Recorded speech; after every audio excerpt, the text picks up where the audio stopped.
What's up, everybody? Welcome back to your weekly live streaming horror movie podcast. It's called Really Scared. Sorry if you saw a little preview of our background there. I might have spooked you a little bit. Our residential gay icon, the Babadook, he's creeping. I heard he's coming on the show. Welcome back. Thank you for joining us tonight. I'm sorry we missed last week, unfortunately. Just wasn't in the real headspace to do a live streaming podcast. But we've recuperated, we've recovered, and we're back to talk about some spooky stuff. Got a great show lined up for you. Of course, I am never alone in this endeavor. I am joined, as always, by the almighty Connor Breedlove. How's it going? We're back. Oh, no, I can't. There he is. I couldn't hear him for a second. There he is. All right. We're back. I'm happy about it. We're back, baby. And as you can see, we've got the Pride Month flag in the background. We got the Babadook. A true gay icon. We were trying to reverse engineer and remember why the Babadook became a gay icon before the show. We couldn't really recall. But there he is.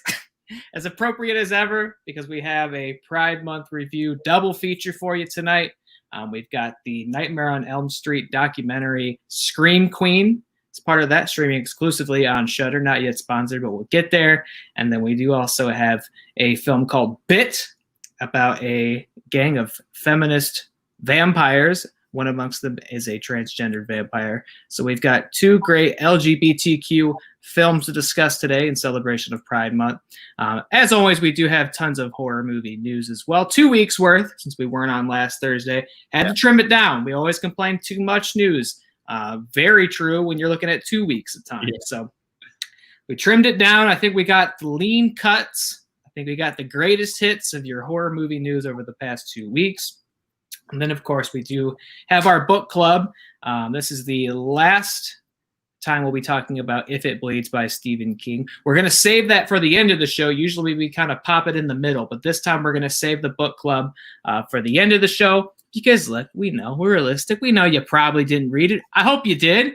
I hope you'll come aboard this journey with us sometime. But we know life is busy. It's crazy. It's hectic. And sometimes you can't sit down and read spooky stories. So we're going to leave book club for the very end. So if you need to go to bed and you didn't read the book, you'll be able to do that. That's okay. And then, of course, we're also going to announce next month's book club pick as well, once we finish If It Bleeds by Stephen King. But as is always tradition on this show, we always start off by asking each other, what have you been watching? Life's been pretty busy and hectic for both of us. I don't know if we've been watching much at all. But Connor, what have you been watching?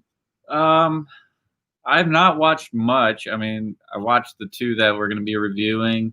Mm-hmm. I watched The Collector and The Collection. Oh, okay. Which we'll be talking about later on. Yes. In the show. I watched The Hills Have Eyes and The Hills Have Eyes Part 2. Okay. The remakes, not the originals. The remakes were on Amazon Prime.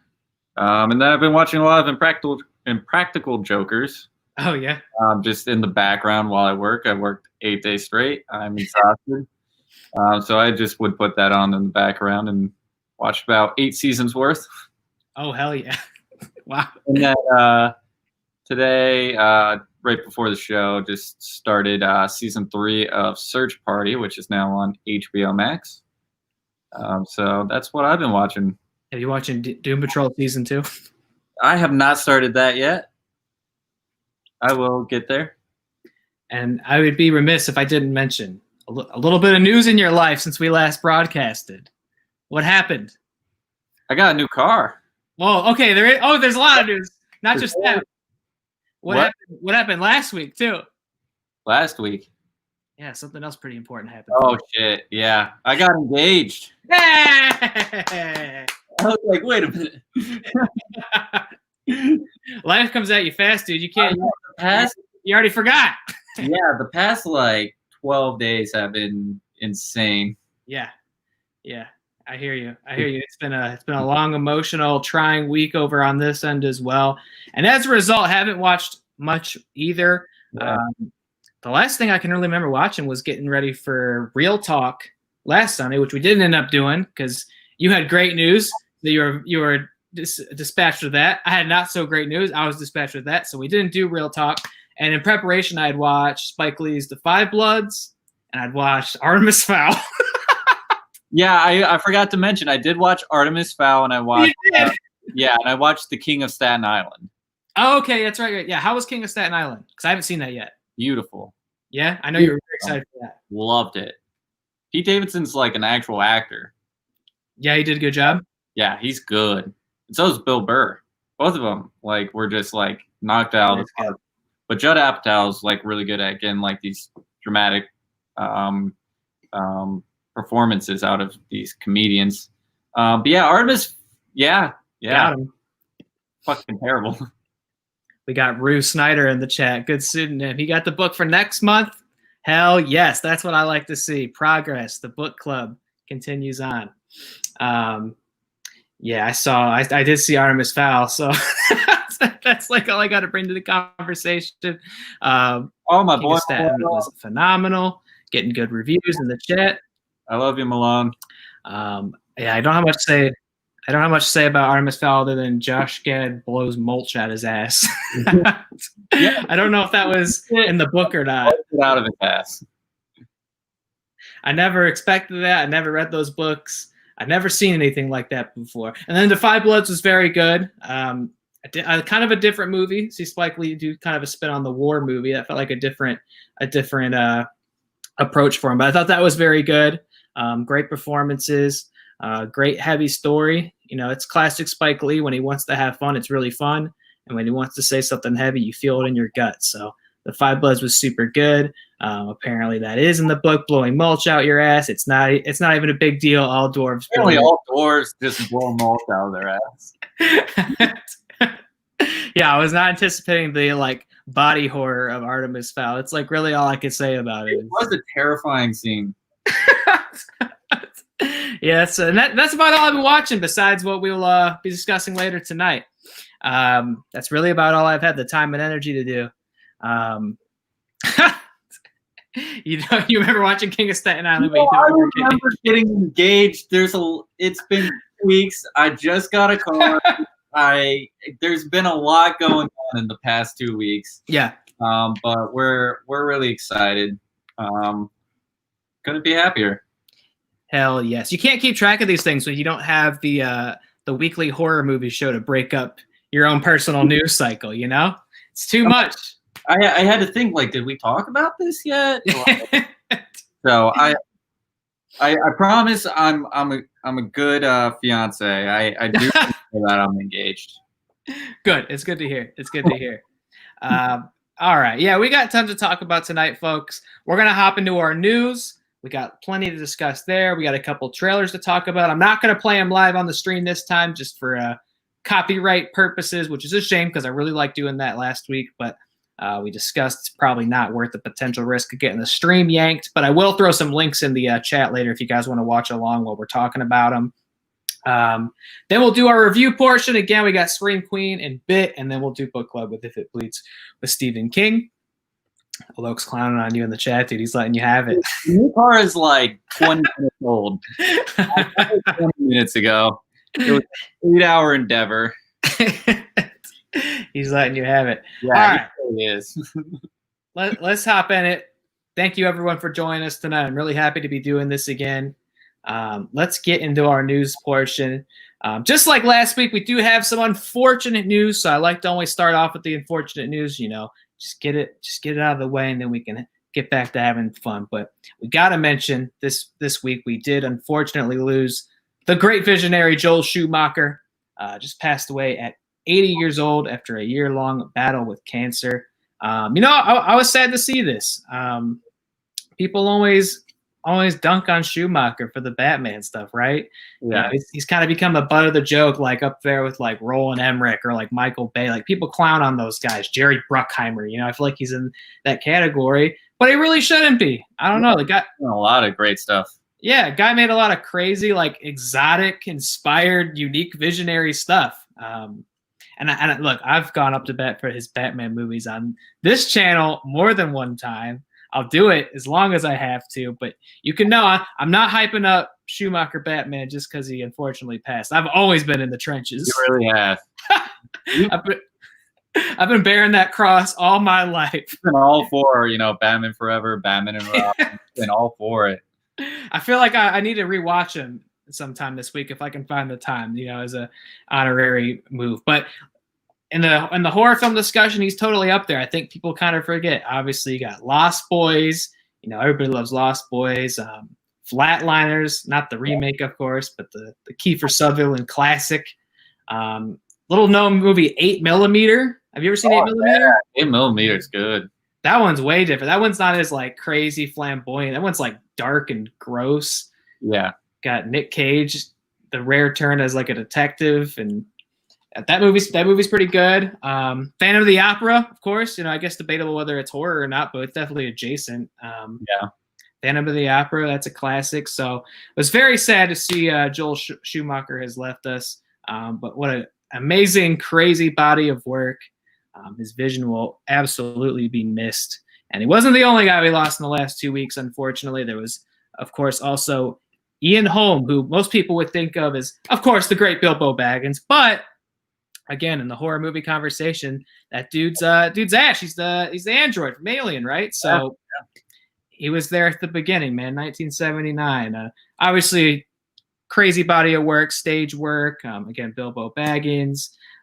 Dude was a knight. Received knighthood. Yeah, knighted. You get knighted, you're a badass. So it was sad to see him go as well. I think 88 years old. So we lost two legendary gentlemen. Had to eulogize him a bit at the top of the show. Rest in peace, rest in power. Thank you for your great body of work and your great films. Beyond that, we do have some fun news. And look, ever since we requested that they hashtag save the dark universe, they have been saving it. We've got news every episode since we mentioned it about these universal monsters, because we have got news on the Bride of Frankenstein film. It's not gone. I definitely thought this one got swept in the dustbin. Yeah, I thought that was done for, but it sounds like they're going back to what he originally planned. It's not a. Yeah. He said it's not as scaled back as Invisible Man, but it's still pretty focused on like a character study, and it's not like $150 million, right? Which is good to hear.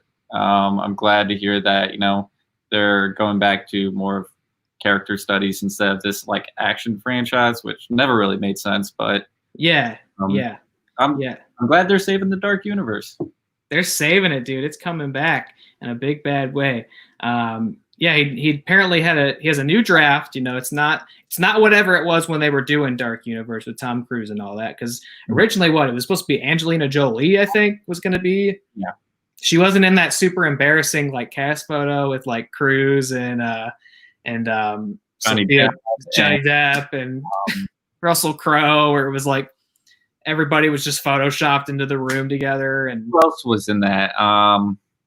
Sophia Boutella as the Mummy, Cruise, Crow, and Javier Bardem, because he was going to be the Invisible Man. Yeah, which is funny because Wolfman and Johnny Depp was the Invisible Man. That's right. Which is super funny, and because like you would never know that movie had Depp in it at the start, right? Like you would never know. So this is not whatever script was floating around then. It's going to be smaller. His quote on it exactly was, "It's become the story of how we are extending our lives. Can we create life? Can we cheat death? It only gets more and more relevant over time. The other thing is she is a woman who is not created but resurrected, and certain people feel ownership over. And that is almost too relevant today in the era of Me Too." So, he's got sort of a modern spin on it, and I think that's going to be the key to these. Yeah, they said it's going to be completely in modern times. Yeah, which will be interesting to see how you spin Frankenstein in a modern world, because it feels very old world, like low science, Nikola Tesla, like turn of the century. So I don't know what sort of modern. Because if I remember, there was a quote about like Silicon Valley. And how they're trying to extend life. Yeah. So I have a feeling it's gonna like take place in the valley. It's going to be like a weird commentary on tech culture. I hope Frankenstein is not like an app. Yeah, dumb as hell. so, but it's cool seeing these like weird. I keep saying weird because they are kind of weird, but these like cool kind of twist to like the classic horror monster movie. Invisible Man was great. Like a really powerful like feminist movie. The dangers of like gaslighting, all of that. Yeah. So that was really great. And then like the Wolfman, they keep saying Nightcrawler. It's going to be like Nightcrawler. Wait, yeah. I'm there for that, especially with Ryan Gosling. For sure. So that's going to be great. And then you got this one talking about, the Silicon Valley and the dangers of like expanding life. So all three of these have really like great potential to be great. Yeah. And he said there's some resurrection angle to it. So it's not, because Frankenstein's always been like getting parts, stitching parts together and lightning strike and it's alive, right? So I don't know. It definitely feels like some different spin. I'm just wondering, is she going to be green or what? Because like if she's not green, what's the point? Yeah.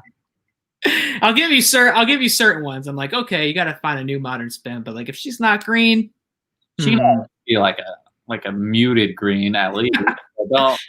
She doesn't have to be Hulk green. Yeah. She's got to be a little green. I don't want some dumb Ang Lee Hulk green. Yeah. I don't want some cop out where they're like, well, she wears like a green shirt or something. Like, no. She's got to have green skin for some reason. Drew Schneider came out from behind. Oh, Schneider. Holy shit. We came out from behind the pseudonym just to talk about Gosling, which is a worthy cause. So yeah, we continue to say the Dark Universe. You heard it here first. I don't know I'm waiting for that Black Lagoon news. That's my boy there, the creature. I'm really excited for that. Creature from the Black Lagoon. So hopefully somebody's got the new modern spin on that one. Speaking of Invisible Man, speaking of the great Elizabeth Moss, she is now attached to another horror film. Seems like she's really getting comfortable in that genre. She's going to be teaming back up with Dana Reed, who is the director or one of the directors working on The Handmaid's Tale, so they're very familiar with each other. On a film called Run, Rabbit, Run, said to be a modern-day ghost story, which will follow Sarah, assuming her character, a fertility doctor with a firm understanding of the cycle of life. When she is forced to make sense of the increasingly strange behavior of her young daughter, Mia, she must challenge her own beliefs and confront a ghost from her past. And I understand that after that film was revealed, STX has already acquired worldwide distribution rights. So that one is definitely happening there. So I'm mixed on this. One, okay.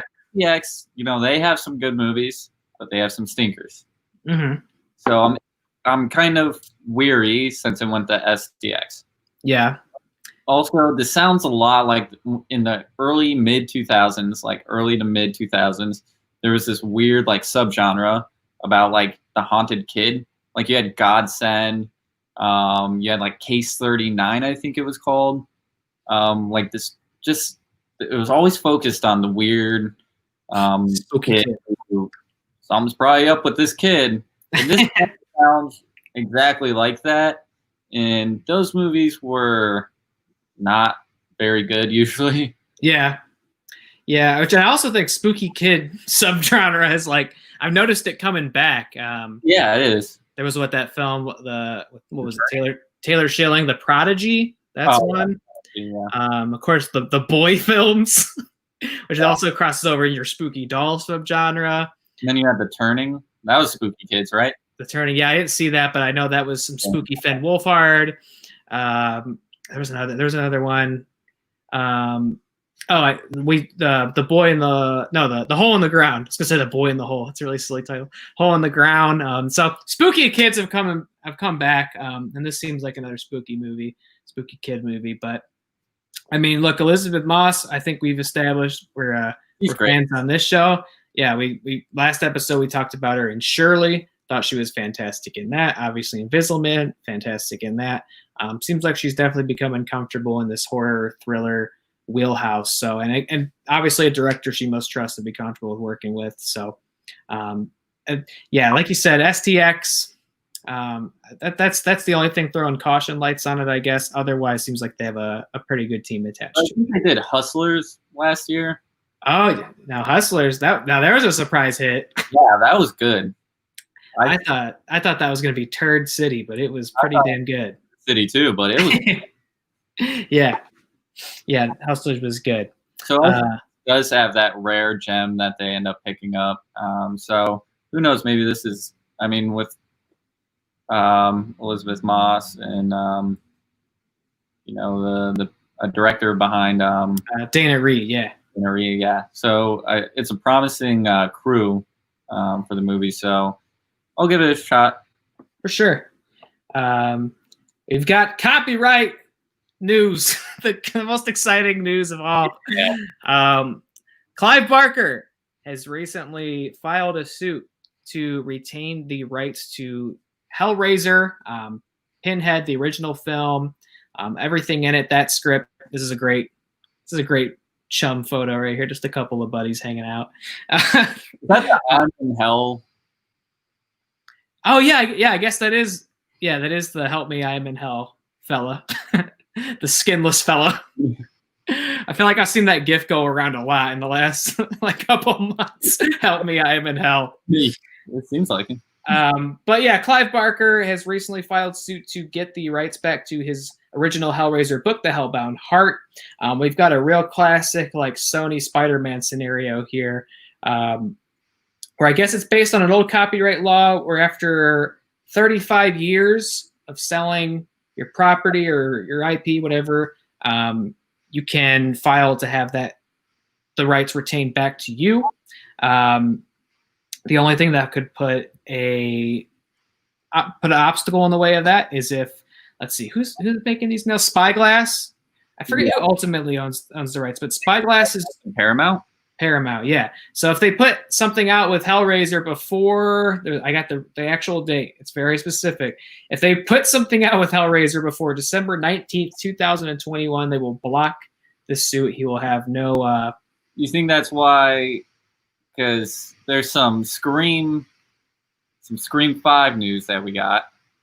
You think that's why they're kind of going for that time frame? You think they're gonna have a stinger with a trailer for Hellraiser? Because Spyglass and Paramount now as well. Well, you think they're gonna cross them over? I don't think they're gonna cross them over. I think they might put a trailer at the end of Scream 5 because they said they're going to try to get it, in front of audiences by 2021. Right. I didn't think of that. Trailer, I feel like that's some kind of loophole, and especially if they put it out, or at least a scene, a sneak peek at the end. Right. I didn't think of that. It would be a loophole that can get them around that. Yeah, when I saw that, I was just thinking they were trying to commit to the movie coming out, just with everything that's happened, all the delays and production's not coming back and all that. I thought maybe they were just trying to say, "Don't worry, we're definitely making this movie. It'll come out on time and stuff." I didn't think of that. Yeah, this is an interesting scenario because we've discussed on this show there was actually 2 active Hellraiser projects in production right now, or they were in production for everything got halted, which was Spyglass is putting out a film, which I think is supposed to be apparently a remake of the first film. So I think it would have nothing to do with all the straight to DVD stuff they've been doing with that property. And then David Gordon Green and Michael Dougherty, I know, are doing a series over at HBO, which was the one I was really excited for. Yeah, but I guess if Paramount gets either one of those things out, then Clive Barker won't have any real legal standing to snatch the rights back, which again is, of course, the Sony Spider-Man thing of it all, which is, they were making films for no other reason than just to retain the copyrights of the character, which just, you love the artistic spirit in that, Yeah. So it seems like they already had these projects in place before this news came out. So they did, yeah. It seemed like they're trying to force them out just to keep the rights. It seems like they had a couple great ideas, one big enough to make a series out of, and then another one that was interesting enough for a full feature film. Yeah. So I'm excited for both. Yeah, my hesitation would just be that now, because definitely I would assume production is halted on both of those things. My fear now would be that they will speed up the process and attempt to make that. I would assume if they do it with one of them, it'll be the movie because you could get that out faster, I think. But yeah, I'd be afraid the quality would get damaged because they would like, oh shit, we got to shovel this out real quick, or Clive's taking it back and we can't play with Pinhead anymore. And I guess it's very specifically defined. It's only to stuff because the first one is the one he worked on. It's only defined to stuff from that first script. So any characters or concepts or anything introduced in subsequent films, Paramount would still have the rights to that. So you get like, I guess, some weird scenario where they could like make a movie about like a different Cenobite or something, but not Pinhead, just something awful. and I wouldn't put it past Paramount to do that. The latest one, there's like some fat blob. So Clive Barker wouldn't have the fat blob back. They'd be able to make movies about that. So yeah, that'd be cool. Yeah, dressing up as the fat blob with tiny glasses. Yeah, they could only use fat blob in the Hellraiser series. Fat blob with tiny black glasses. Oh yeah, I do know who you're talking about. I feel like was that one not in the first one? Fat blob with tiny black glasses. I'm pretty sure that was like in the last straight to DVD one. Oh, okay. Because I can remember I've seen that one. I've seen pictures of that, but I've not seen that movie. If it's the most recent one. It was the most recent one, but that was like one of the first images they released for. Oh, okay. And that movie was bad. Yeah, I've not seen the last probably like 4 or 5 Hellraisers. I don't even know what the number is at this point. One that was only like an hour and 9 minutes. Oh wow, they're just that's what I'd be afraid of now. They would like just shove something like that out. There it is. Thank you so much. He almost forgot, but he's getting it now.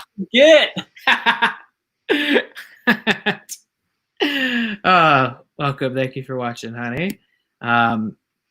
So yeah, I don't know. I don't really know who I'm rooting for in this race. I always want to empower creators. I don't know what Clive Barker, if he's interested in making a Hellraiser movie or what it is, or if he just like wants his baby back, or what his full motive is. So I always want to see the creator come out on top. Kind of the same situation that Friday the 13th's in right now, where it's like they can't get anything off the ground because I think Victor Miller's like trying to get the original rights back to that, but the studio wants to retain them. So it's a real tricky, complicated situation that I don't have the legal savviness to even really commentate on. But I know it's a mess, and so looks like Hellraiser could become a mess too. But sounds like it's also been a mess for the last couple of years anyway. So who knows? We did also get a first look, and I'm glad that you watched them recently because I haven't seen these movies. We got a first look at the third Collector film, or in the Collector series called The Collected. Got a few photos from that, which is not a film I even realized was happening. It's bringing back Josh Stewart and Emma Fitzpatrick from previous films.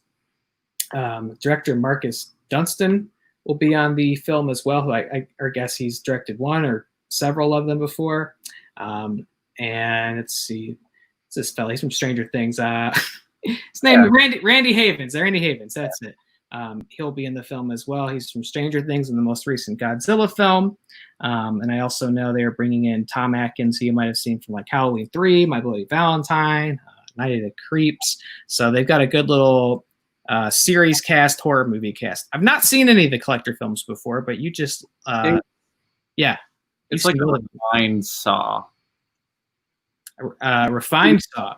Yeah, you got the booby traps, but it's like a pretty continuous story. There's no like subplots that go in like insane directions.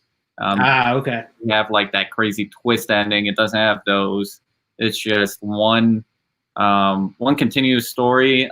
Josh Stewart's character, in the first one, he's on hard times. He's trying to support for his girlfriend and his young daughter. So he breaks into this house, which he sets up like security systems, and he's going to break into this house because the family's going away on vacation. Perfect place to rob. It's supposed to be a big hit. And then at the same time, there's this exterminator who also sets up booby traps to try to kill people. So he's setting up booby traps, and then Josh Stewart's character kind of gets wrapped up in that booby trapped house. It is a lot better than Saw, I would say. At least like the two Collector movies are better than like the last 4 Saw movies. Okay. Save Jigsaw. I really like Jigsaw, but a lot of people don't. But yeah, I would say they're just as good as the first 3 Saw movies, if not better. But they're really good. I like them. Some good kills. Good story. The second one I like a little bit more than the first one because it goes more into the story. You learn about like this exterminator guy, and it picks up exactly where the first one left off. Sounds like this picks up where the second one left off, if not a little bit after. But I'm surprised they're making a new one. It's been 8 years since the second one came out, so I'm surprised that they're like, you know what, we'll make a third Collector. Yeah, I had not heard about this at all until these images came out for it. So obviously it's in production. It's not even like I just missed the announcement on it or something, I guess. But yeah, I've not seen these movies before. I've been aware of them. I know that people like them. I've heard good things about them. So I guess I'll have to catch up in time for that third one to come out. Better than they have any right to be. I think they started out as a Saw idea, and then they said no. Yeah. Up on it, and they said, well, we'll just make it our own movie. Yeah, right on. All right, I'll have to see what this dude's been collecting all these years. I don't even... People. That's what he collects, is people. You can't be doing that. and so do you have any like clues on what the third one would be about then, since you've seen both of them? That first image, it looks like one of the survivors kind of goes crazy. Oh, okay. Yeah, I don't even know which character is the Collector. If you know, do you know who the Terminator? But I'm not going to spoil anything. Okay. Them, but I was interested in how they were going to continue that. But it looks like one of the survivors of his collection kind of goes crazy. Now that's pretty Jigsaw. That is pretty Jigsaw. But we'll see. Yeah. I can't judge it. I don't know much about it, so I'll have to catch up on that one. So a series I have watched, and I am excited to see more of it, is Bloody Disgusting, just announced. I didn't expect this. A new VHS film. The horror anthology series is getting another entry in the form of VHS 1994. It's got a ton of great names attached to it. David Bruckner, who directed The Ritual over on Netflix a few years ago.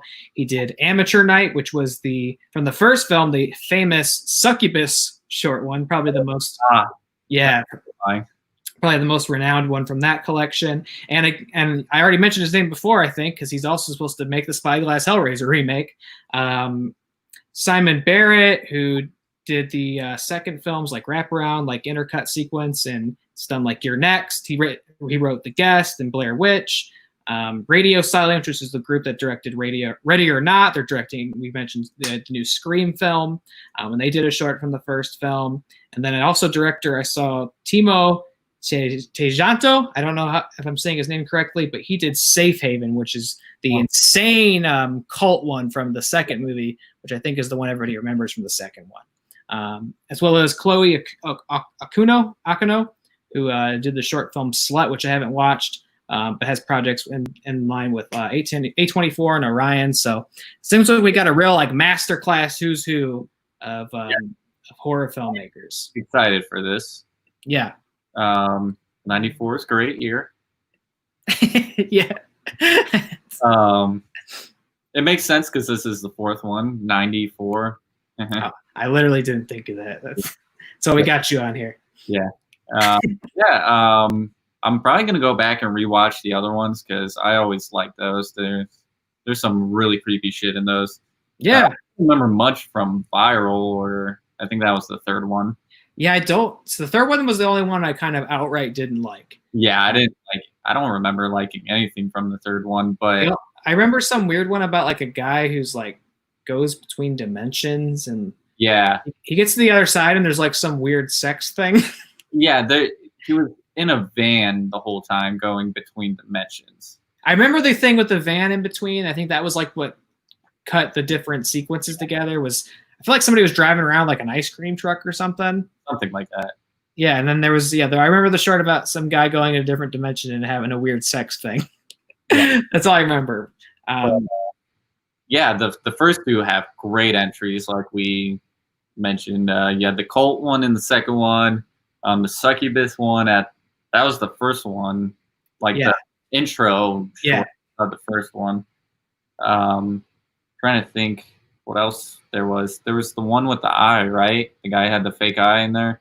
Oh yeah. It was like the eyeball was recording stuff, I think. Yeah. That's right. One. There's a lot of them, and they launched a lot of careers from the. Yeah. I mean, a lot of those names are directing huge franchises now, writing huge franchises. I mean, Brett worked with Adam Wingard, who's now doing Godzilla versus Kong. Right. So. Yeah, no, I love a good anthology, and these ones are pretty cool. I like that first one, like front to back and in total. I don't remember everything about the second one, but the one everybody remembers is the cult one. Yeah, it's the longest one, it's the most intense one, and it is just insane. So I like these movies. I didn't really expect to see a new one, so this is a great announcement, a welcome announcement. I'm excited to see. And they said they're going to announce more people that are attached to it. So we don't even know all the writers and directors that are doing 94 yet. So that'll be something to look forward to. David F. Sandberg, a familiar name around here, a welcome name, is attached to a new project, a horror film called The Culling from writer Stephen Herman. It is about a troubled priest confines himself to a remote cabin in the middle of the woods where he attempts to make a last stand against the demon that terrorized his family when he was a child. Sandberg tweeted that he loved the script and how it deals with demons. It's coming from Lionsgate, and that's expected to come out after Sandberg's Shazam sequel. You can see him chilling right now with Shazam and Billy Batson on the screen. David F. Sandberg, always a fan. We got a little kitty baby in the screen. Love that. Of course, directed the second Annabelle film. Directed Lights Out. He did Shazam. I forget. I feel like there's one. Am I forgetting one? And a lot of shorts online too. I feel like I'm forgetting something. Maybe not. Maybe I'm just delirious. But yeah, no, he's a great new voice in horror films, I believe. Excited to see him get back to it after he did this little Shazam detour. Although I think Shazam rules. Shazam's a lot of fun. So I'm not mad about that at all. But yeah, this sounds cool. Look, like ghosts and demons and all, it's definitely a little overdone in the last decade. But I am interested just because he said he likes how it deals with demons in the script. Mm-hmm. So I got to imagine they have an interesting or unique spin on that. So look, if he thinks it's cool, I don't see any reason I won't think it's cool. So that's something to look forward to as well. The Culling, another series I didn't really think I'd be hearing anything about, or movie I didn't think I'd be hearing about anytime soon, is the Five Nights at Freddy's film. Christ. That just gets right in your soul, doesn't it? You don't know it's coming. Five Nights at Freddy's. Yeah, I've really come to enjoy reading interviews with Jason Blum because it seems like he's doing a lot of them lately. Yeah. And I think crazy in like quarantine or something. He's like, announce it all. Announce all late we have for the next 20 years. Yeah, every interview I read with him, it's like somebody brings up any movie he's ever been attached to, and they're like, "You still making that?" And he's like, "Of course I'm making it. I love making the movie, and I can't wait for you to see the movie." Are you making another Whiplash? Of course. Spawn? Well, yeah, of course I'm making a Spawn movie. Why wouldn't I make Five Nights at Freddy's? Which was kind of the energy he came with on this, because I don't think any news has come out since they initially announced it years ago. They had, I remember the picture of the script and then like in a screening room. Yeah. So that's the last thing I remember, and that was like 2017. Yeah, I would have thought we would have seen this damn thing by now. Yeah. It makes sense now with Chuck E. Cheese shutting down like stores. It kind of it'd be ridiculous not to make this movie now. Is Chuck E. Cheese gone? I didn't get that. They straight up said like we're probably not going to make it through this thing. They've already shut down like like 100 stores or something like that. They've shut Oh, a lot of Chuck E. Cheese's. God damn it. And they were trying to do like DoorDash their pizzas. I was gonna ask if you heard about this because what they set up a fake restaurant, right? Yeah. It was Pasquale's Pizza. And still nobody bought it. Nobody was like, Yeah. I guess Pasquale is like a member of the animatronic band or something. Yeah. They're like, oh, Pasquale's. People imagine you order like, oh, this is Pasquale's joint, and you just get that cardboard Chuck E. Cheese pizza thrown on your porch from 17 different pieces. Yeah, I love the Chuck E. Cheese pizza conspiracy. Yeah. Yeah, I thought we'd see this movie by now. He said, according to him, he said the production on it is super active. I really feel like we have a very good shot at seeing this movie, he said. But he's so good at shooting these movies without anybody knowing. That is true, yeah. These things friended and unfriended too, without anybody knowing. Yeah. He shot like Halloween in secret. Like nobody knew that was happening until like the very end of production when like it was made. Yeah. All these movies like he makes like in secret and then he announces them like a couple months before they come out. Yeah. Yeah. And I mean, just case in point, last week not last week, but last episode, we watched the trailer for You Should Have Left. And I didn't know that movie existed until a trailer came out for it. I didn't hear about it in pre-production. I didn't hear Kevin Bacon was making a Blumhouse movie. And then boom, here's the trailer. You can watch it in 2 weeks or whatever, right? So it's not his first Blumhouse film, Kevin Bacon. No? No, he did The Darkness, which is that was the Indian Burial Ground movie. Oh, okay. Yeah. Oh, yeah. Okay, with like the handprints on the wall and stuff.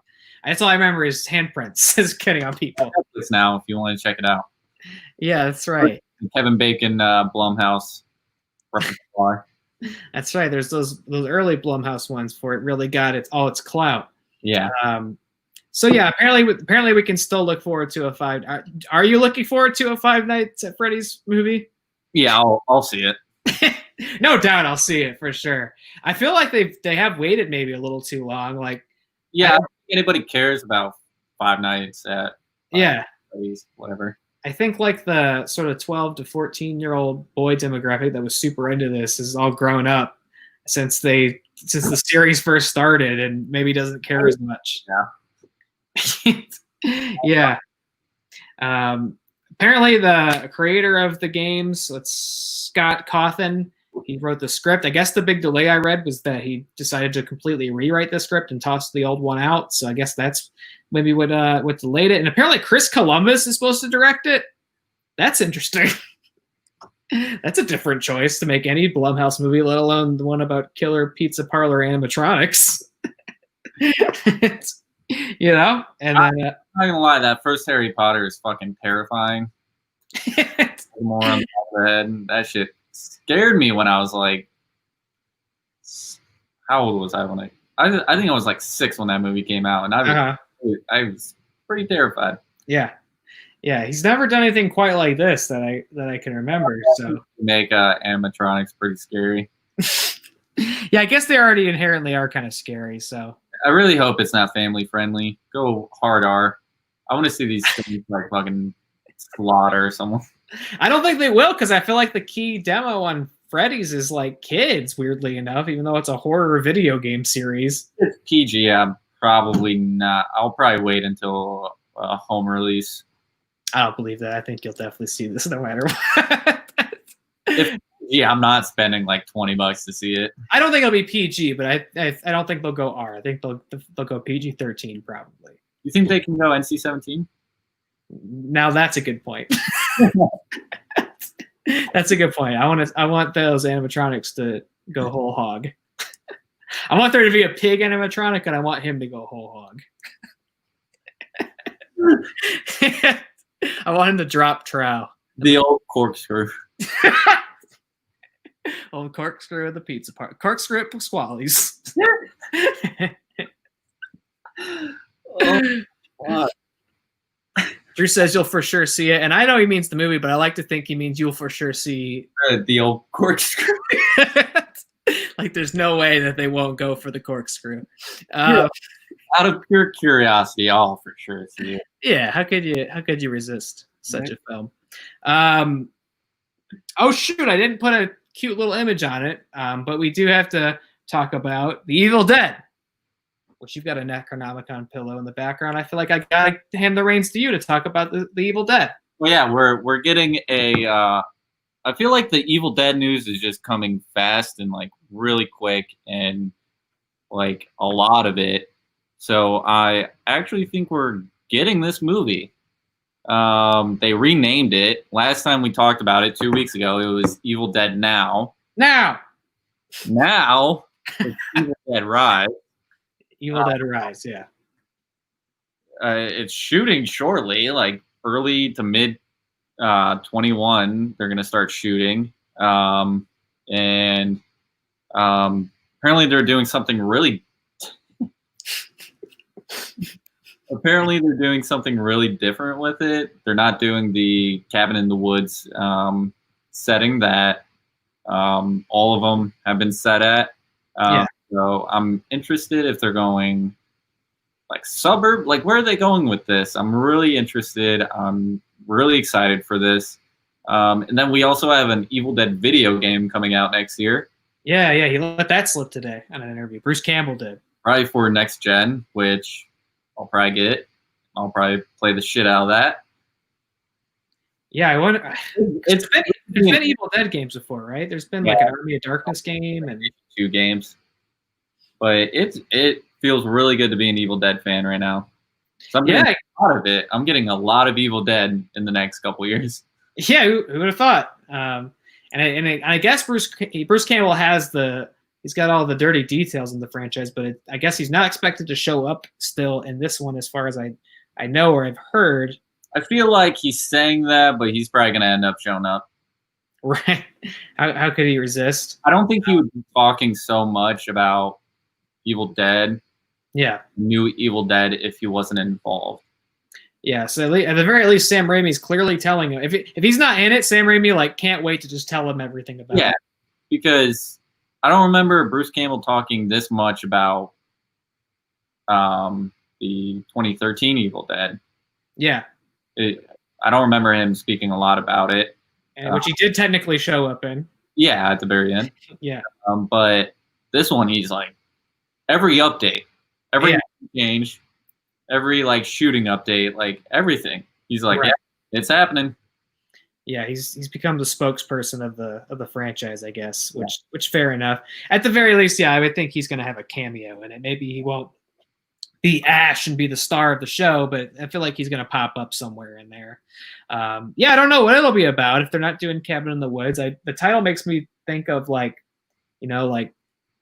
rising hordes of the undead or something like that. Like maybe there'll be something kind of closer to Army of Darkness. We're gonna do like a viral thing where someone records them reading the book. Oh, that could be like people watch it and like do like a like one of those like viral challenge videos, and they read it and see what happens. Yeah, like a Necronomicon PDF. Yeah. Some dickhead scans it online. Yeah, no, I could see something like that. I don't really know what to expect from a modern spin on Evil Dead.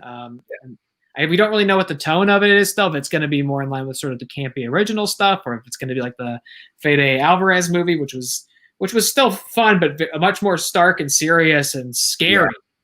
Yeah. Which I liked a lot. There was some shit that like fucked me up in the Fede Alvarez one. Yeah. Yeah. So I'd almost kind of like to see something like that that's just like brutal and intense and scary. I feel like we could definitely do something like that. What I liked about the 2013 remake is it still had some of that like campy fun in it. Yeah. So, yeah. They find a good blend of that.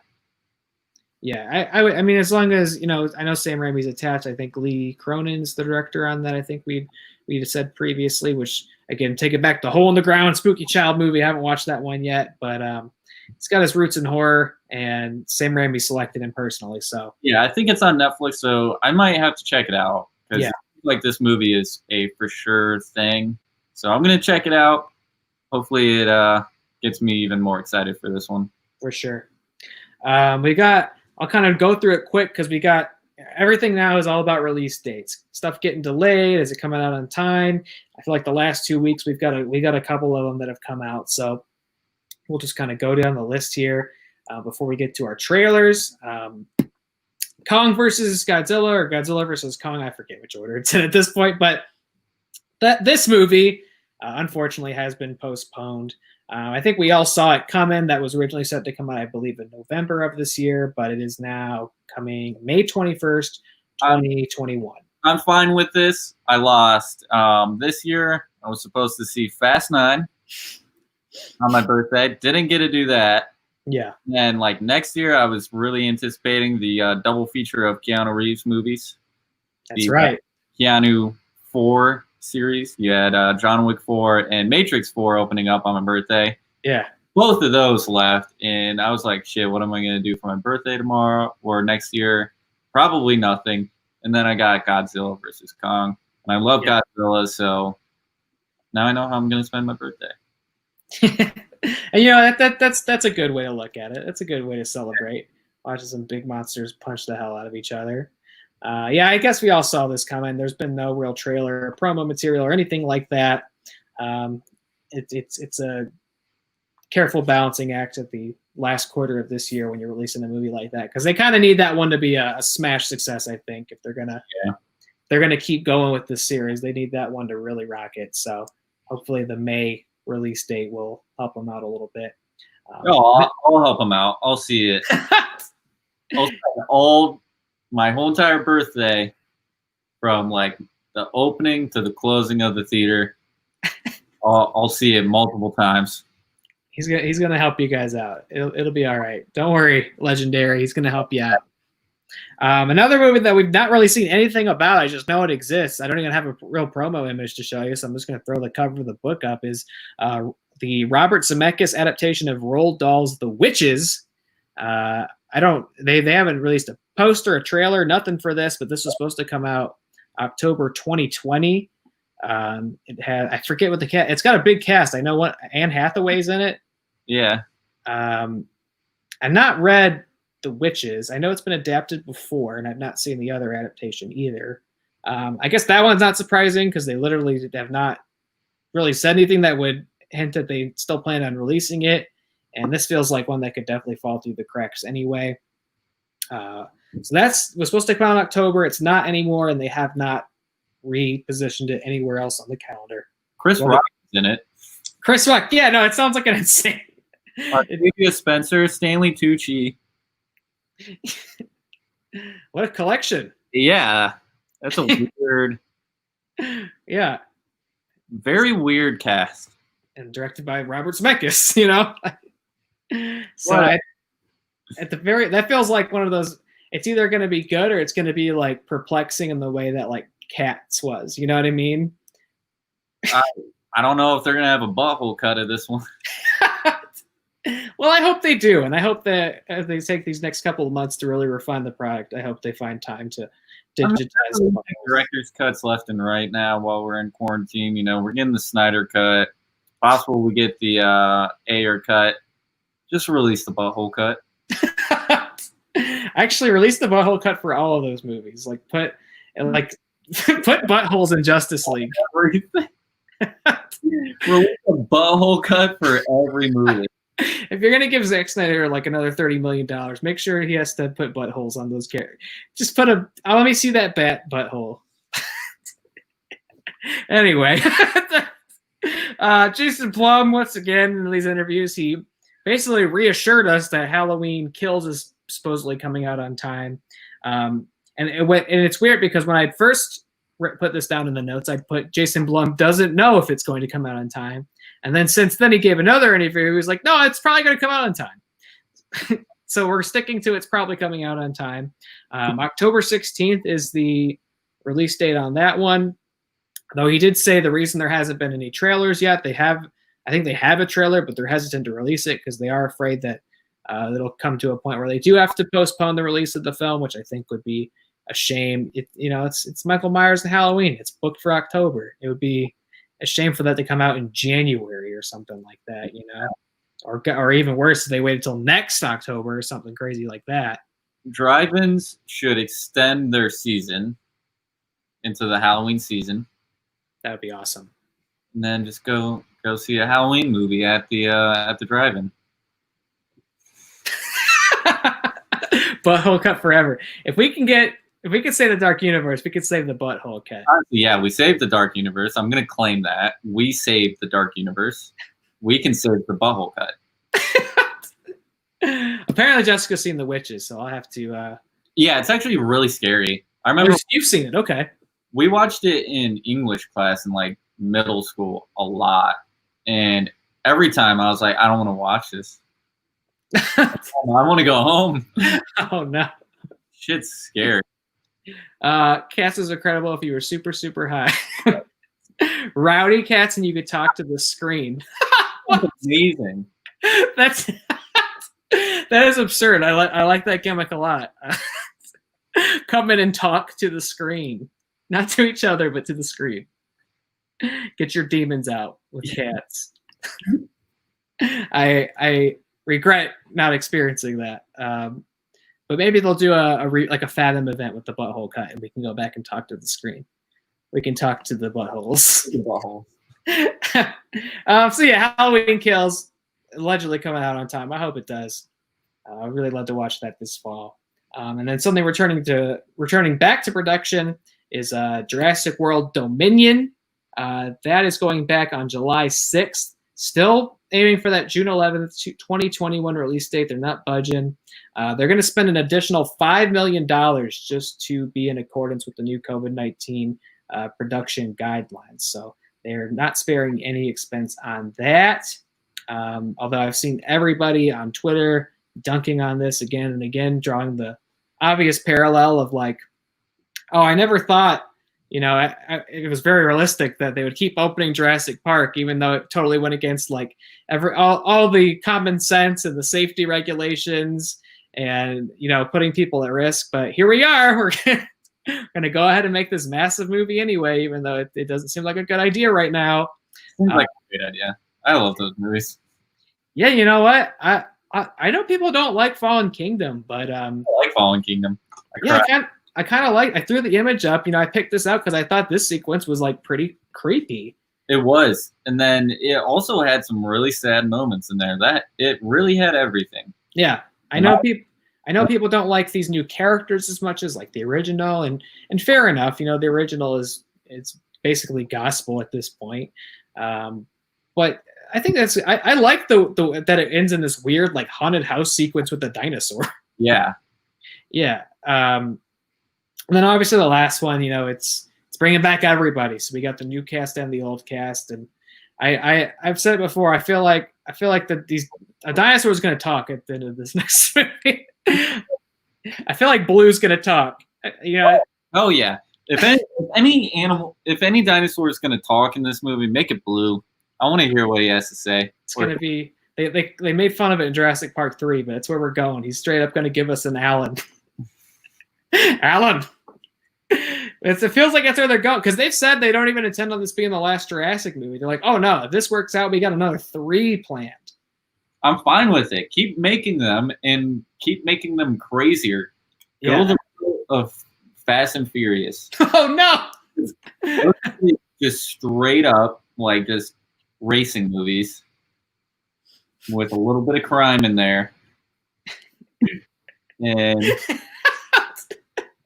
it's a good point. We never really see a definitive dinosaur butthole. That's very true. If they have the balls to do it, they should definitely include dinosaur buttholes. It's a great point. I've also not seen dinosaur balls. Because, yep, it's true. Because does anybody know what a dinosaur butthole looks like? It's a great point. I've never seen one in my civilian life either. I don't know. I guess and a young Taylor would be disappointed because he loved dinosaurs, but I'm not intimate enough with the dinosaur anatomy to know if I could ever see a dinosaur butthole.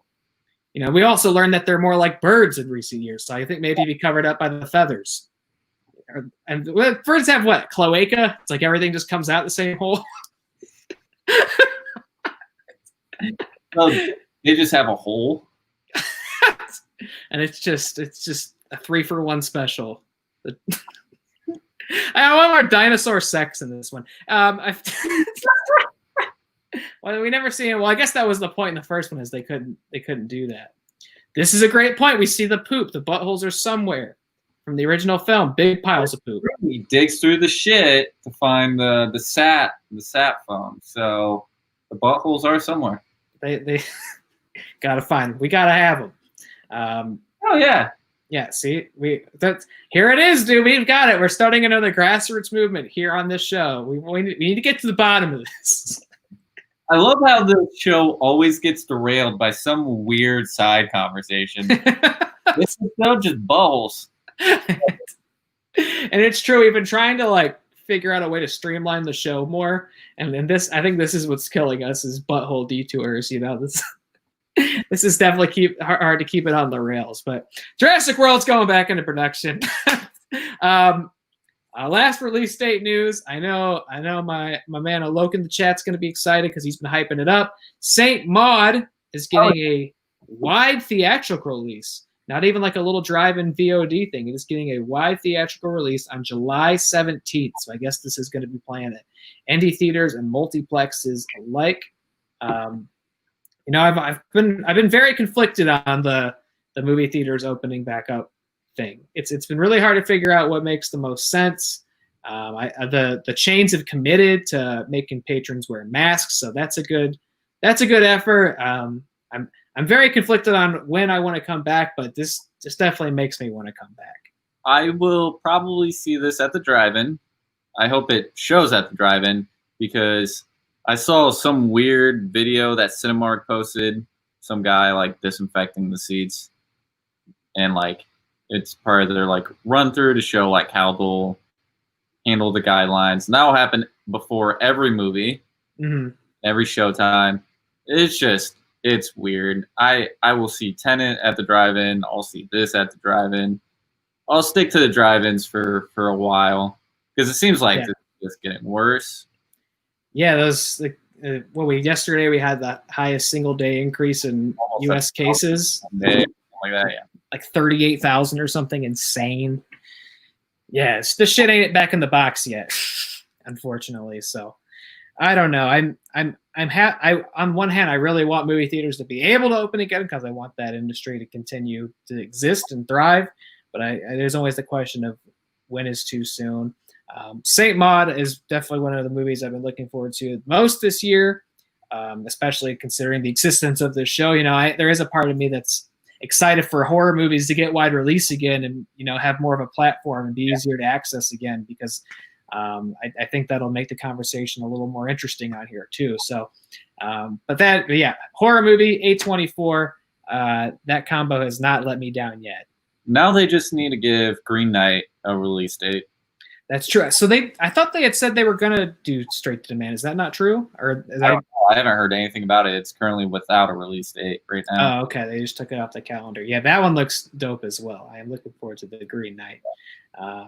July, Saint Maud's coming out. Yeah, it's worth saying if it gets a drive-in release around here, I'm definitely just driving the Scion back up there, hunkering down. You're going to be driving the new Ford Focus. Amen. There you go. With your fiance. Yeah. I'm engaged. That's right. I remembered. That's right. You are engaged. All right. We got some trailers to discuss. Spread at 10 a.m. for Star Wars. Yeah, we went to see Force Awakens at 10 a.m. IMAX. Oh, God.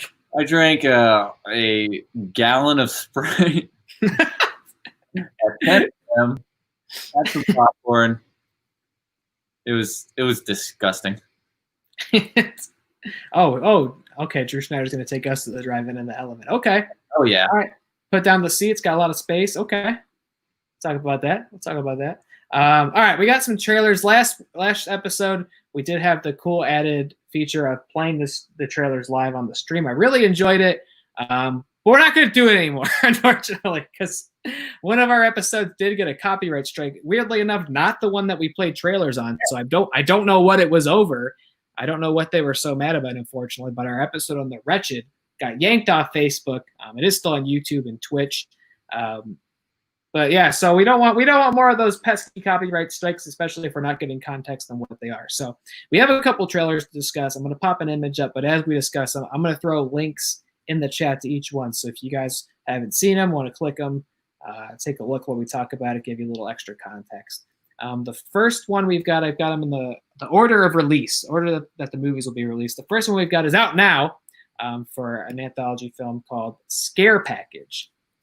With horror movie shorts that is streaming on Shudder right now. Did you by chance watch this yet? I have not, but I watched the trailer and I'm definitely going to check it out. It looks insane. It looks campy. There's some good like scare. It looks like there's some good like effects in there. Some good bloody kills. Mm-hmm. There's a line in it that I loved where he just like looks over to the girl and asks. Where he says something like, "So you're a final girl, cool." Yeah, I just loved it. Reminds me a lot of like not the anthology part, but like the kind of self-aware, tongue-in-cheek style of it. Reminds me a lot of Final Girls. I don't know if you saw that.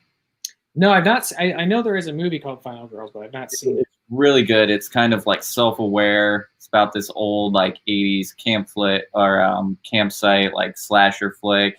And one of the actresses in the movie, her daughter kind of like she dies, and then the daughter goes to do like a Q&A at like a 30th anniversary or whatever screening of it.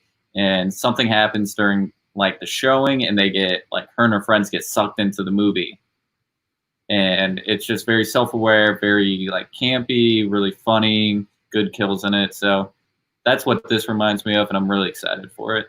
I'll probably check it out tonight. It looks very over the top and very gory, very practical, and I always like a nice anthology.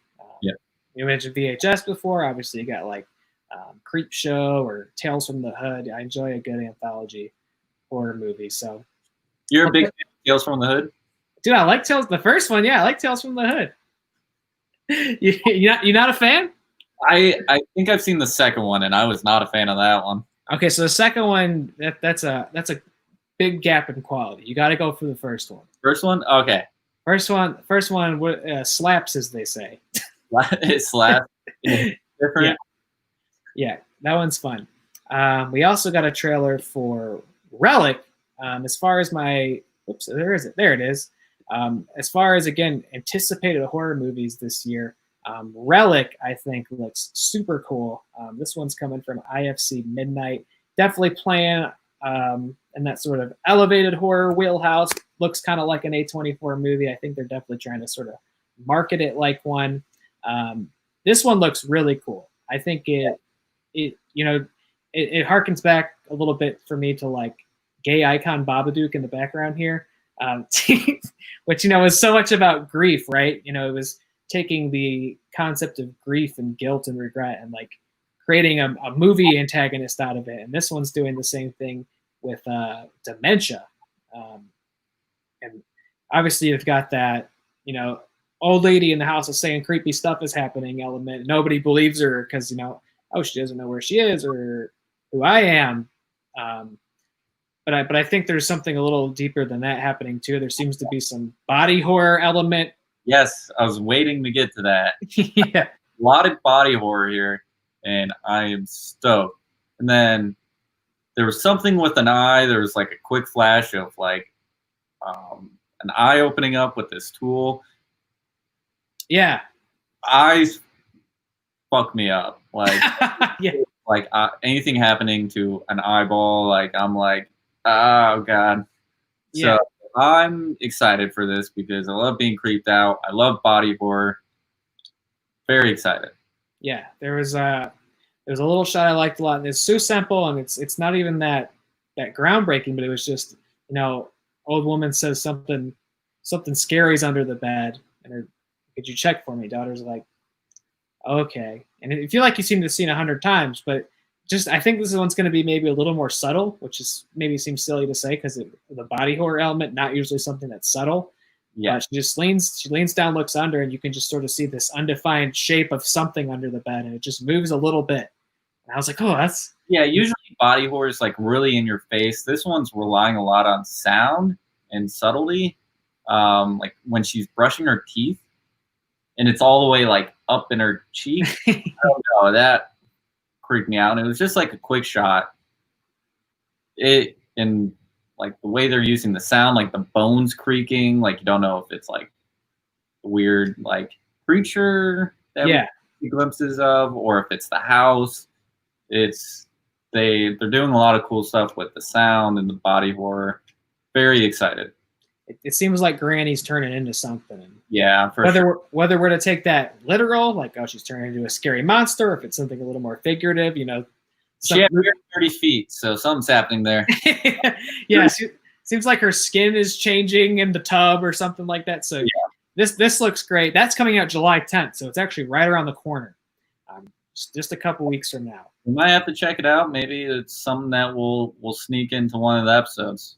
Yeah, I think this one looks like it's going to be one of the sort of tentpole horror movies this year. So I think we'll definitely have to take an intimate look at that. We got something I hadn't heard about this prior to you adding it to the notes, so I'm gonna let you take it away a little bit on this one. We got a trailer for a Netflix series called Cursed. Here's an image from that one. So from what I understand, it's like a twist on the King Arthur story, but it looks like there's like a horror fantasy element to it.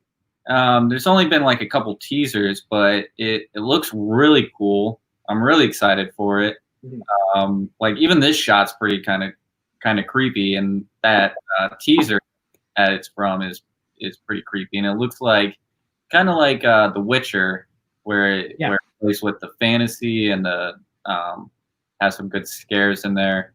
So I'm excited for this. Yeah, I hadn't heard about this before, and you know, Arthurian legend, it's something that's been played with time and time again. I know Matt was a fan of the Guy Ritchie one. I think you were too, right? I'm a big fan of that movie. We ruled. Yeah, I think that one got a little more shit than it deserved. I thought it definitely wasn't bad. Definitely wasn't the bomb people were making it out to be. Well, it was a bomb, but it wasn't the dud, I guess, people were making it out to be. I just thought it was a lot of fun. I felt like I was like strapped to the. It kind of gave me a similar feeling as I felt when I saw Mad Max Fury Road, where I felt like I was just like strapped to the like front of a speeding car, and like I don't know, it was a lot of fun. Guy Ritchie needs to get you on his publicity team to compare it to Fury Road. You know what I mean? Gentleman, did you see The Gentleman? I've not still seen The Gentleman. Oh, that movie rules too. Really, I think a lot of people might have missed that one. Yeah.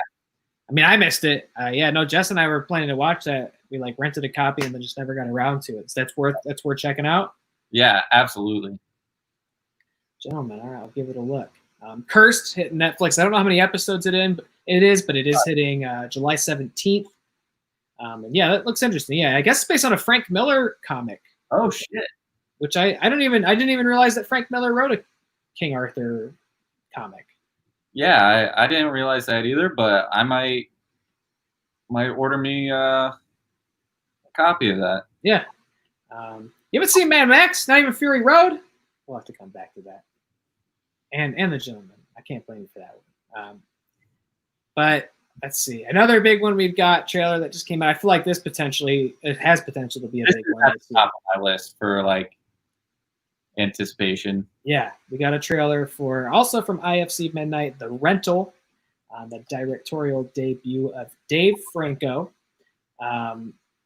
This one from the trailer looks pretty damn solid. It's a very good trailer at the least. I jumped a lot. There was like 2 or 3 shots that I actually jumped while watching the trailer. One, he hits the car and she's like texting like car went off the road. And then it just kind of like focuses to like the window, and then you see the figure like running up on her. I jumped. Yeah, it's got that. It takes like the left the turn signal click, and like the pitch increases, which is I imagine just something for the trailer. But I thought that was a neat little just to kind of keep the momentum of the trailer going. At the end of the trailer, when she's walking through. Again with her phone, and then you just see the figure like run up on her. jumped quite a bit during the trailer. This looks great. Surprised Dave Franco's doing writing and directing a horror movie. Had no idea it was coming, but this has a great cast. You have Allison Brie, love her. You have Dan Stevens, love him. He's great in The Guest. If you haven't seen that, that's on Netflix, and it is amazing. Nobody has, very few people have seen it, but it fucking kicks ass. And then you have the kid from Shameless, who's fantastic. So, and he was in season 1 of Homecoming. Oh, yeah, you're right. So he's fantastic. So I'm really excited for this. Yeah, it's like a scary Airbnb movie, something like that. Yeah, a couple people rent a place, the rental, and suspect they're being watched by somebody. It's kind of a familiar plot, but as long horror is always about adopting something that's happened before, taking an old idea and finding a new spin on it. So as long as the presentation is solid, as long as they find a creative new angle. I mean, a lot of horror movies do that. And that's what makes horror movies good is you can take a trope, you can take a cliche, and you can do something cool with it. Mm-hmm. It doesn't need to be the trope or the cliche that it's known for. You can twist it around, you can play with it and make it into something different, something fun. And I think that's what they're doing here. Yeah. Looks like a high quality production. I feel like it's another one of those just from the trailer. I feel like there's maybe a little bit more going on than they're revealing in the trailer. You can look at Hush as an example. That's a home invasion movie. Yeah. Something they took the home invasion slasher trope and did something really different with it and made it very unique and actually very unsettling. Yeah. And I'm always, whenever an actor takes a turn at directing, I'll always give him a shot, because I feel like more often than not it turns out pretty good. And this feels kind of a chip off the old John Krasinski block of making a horror film, directorial debut, directing your wife. So obviously I think he is with Allison Brie, isn't he? Yeah, they are married. So yeah, that could add an interesting dynamic. Obviously I would hope they're going to have really strong chemistry making the movie together. So yeah, this looks cool. July 24th is the release date on that.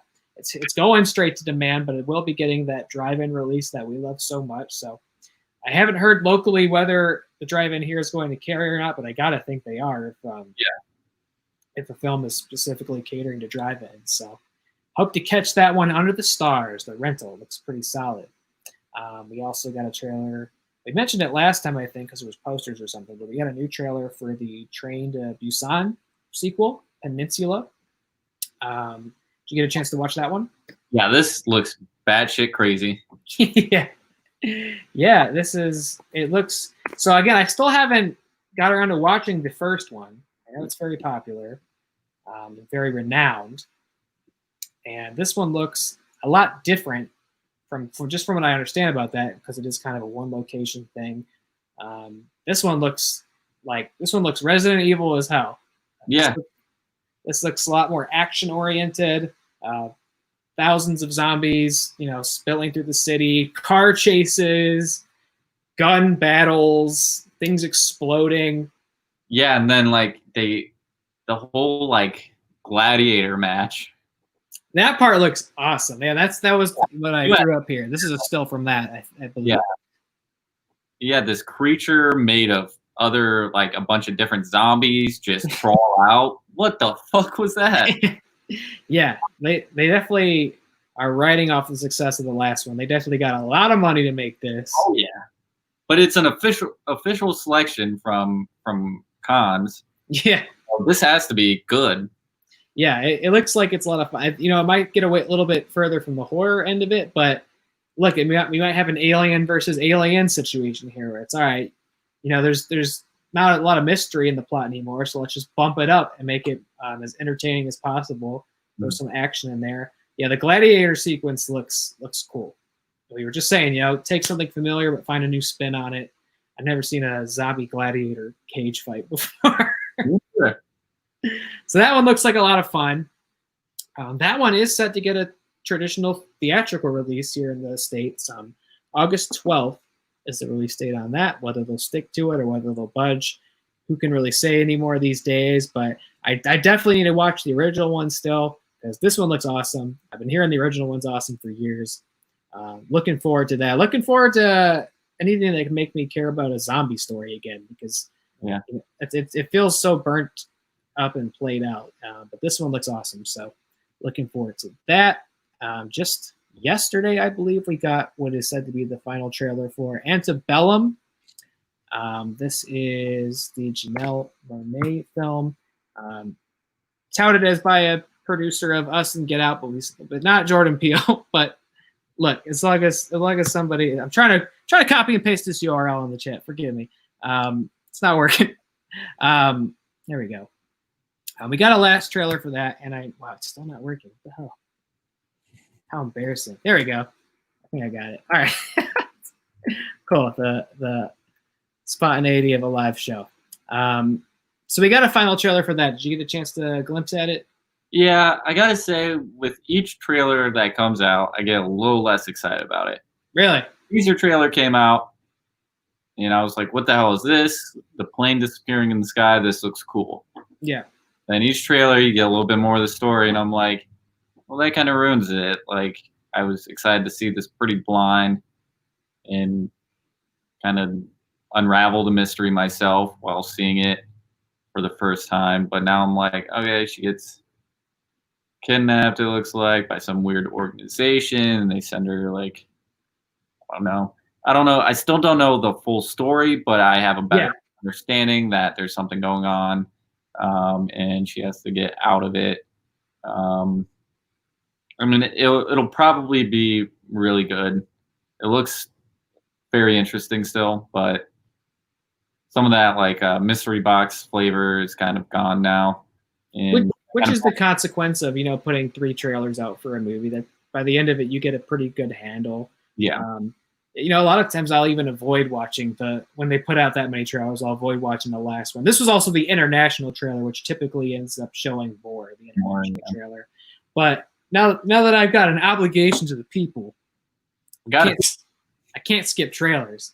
I do still, to its credit though, I don't feel like I obviously we've got the plot of a modern black woman somehow gets transported back to pre-Civil War colonial America, and is working in the slave trade. So it's obviously it's always an interesting time to see a story like that. And I don't think I have a full handle on what it completely is about. So they haven't given away like how or why she's been transported back. Yeah. But apparently has to somehow fight her way back to the present. Seems like there's some like weird, spooky girl ghost element to it as well. Yeah. Seems like there's a lot going on, which is intriguing to me to find out what exactly it is. So that's the last trailer we've got on that. I am still looking forward to it. I think it looks pretty good. August 21st is the release date on that. I think them releasing these trailers is solidifying that they're committed to that day.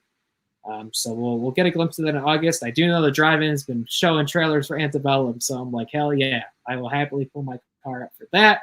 And then the last little trailer before we finally get into our review movies tonight, sort of a trailer, sort of just, I'm not sure if this is from the movie or not, but the opening sequence. Yeah, that's what it felt like to me, was kind of an opening title sequence or something like that. But Naya DaCosta uploaded an amazing little thing from her Candyman film, like stop motion puppet animation. This is the one where I really wish I could play it here on the stream, because it's really a work of art. I would love to watch it again just to react to it in real time.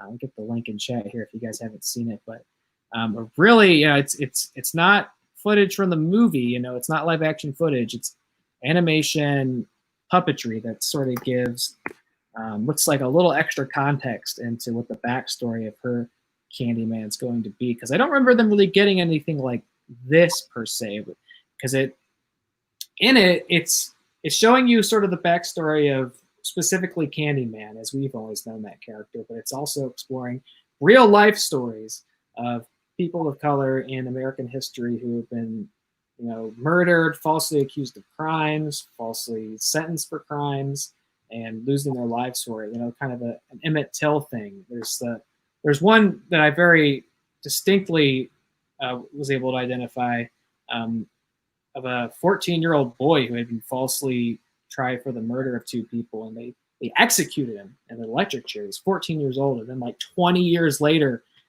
opened the case back up and deemed he didn't have a fair trial and was innocent. You know, so really dark, really tragic, real life stories that looks like are going to somehow connect to Candyman. Like these the different spirits of these cases or something like that are somehow contributing. You know, any of these misjustices and murders of people of color in America are going to somehow contribute to Candyman as a figure or a character or something like that.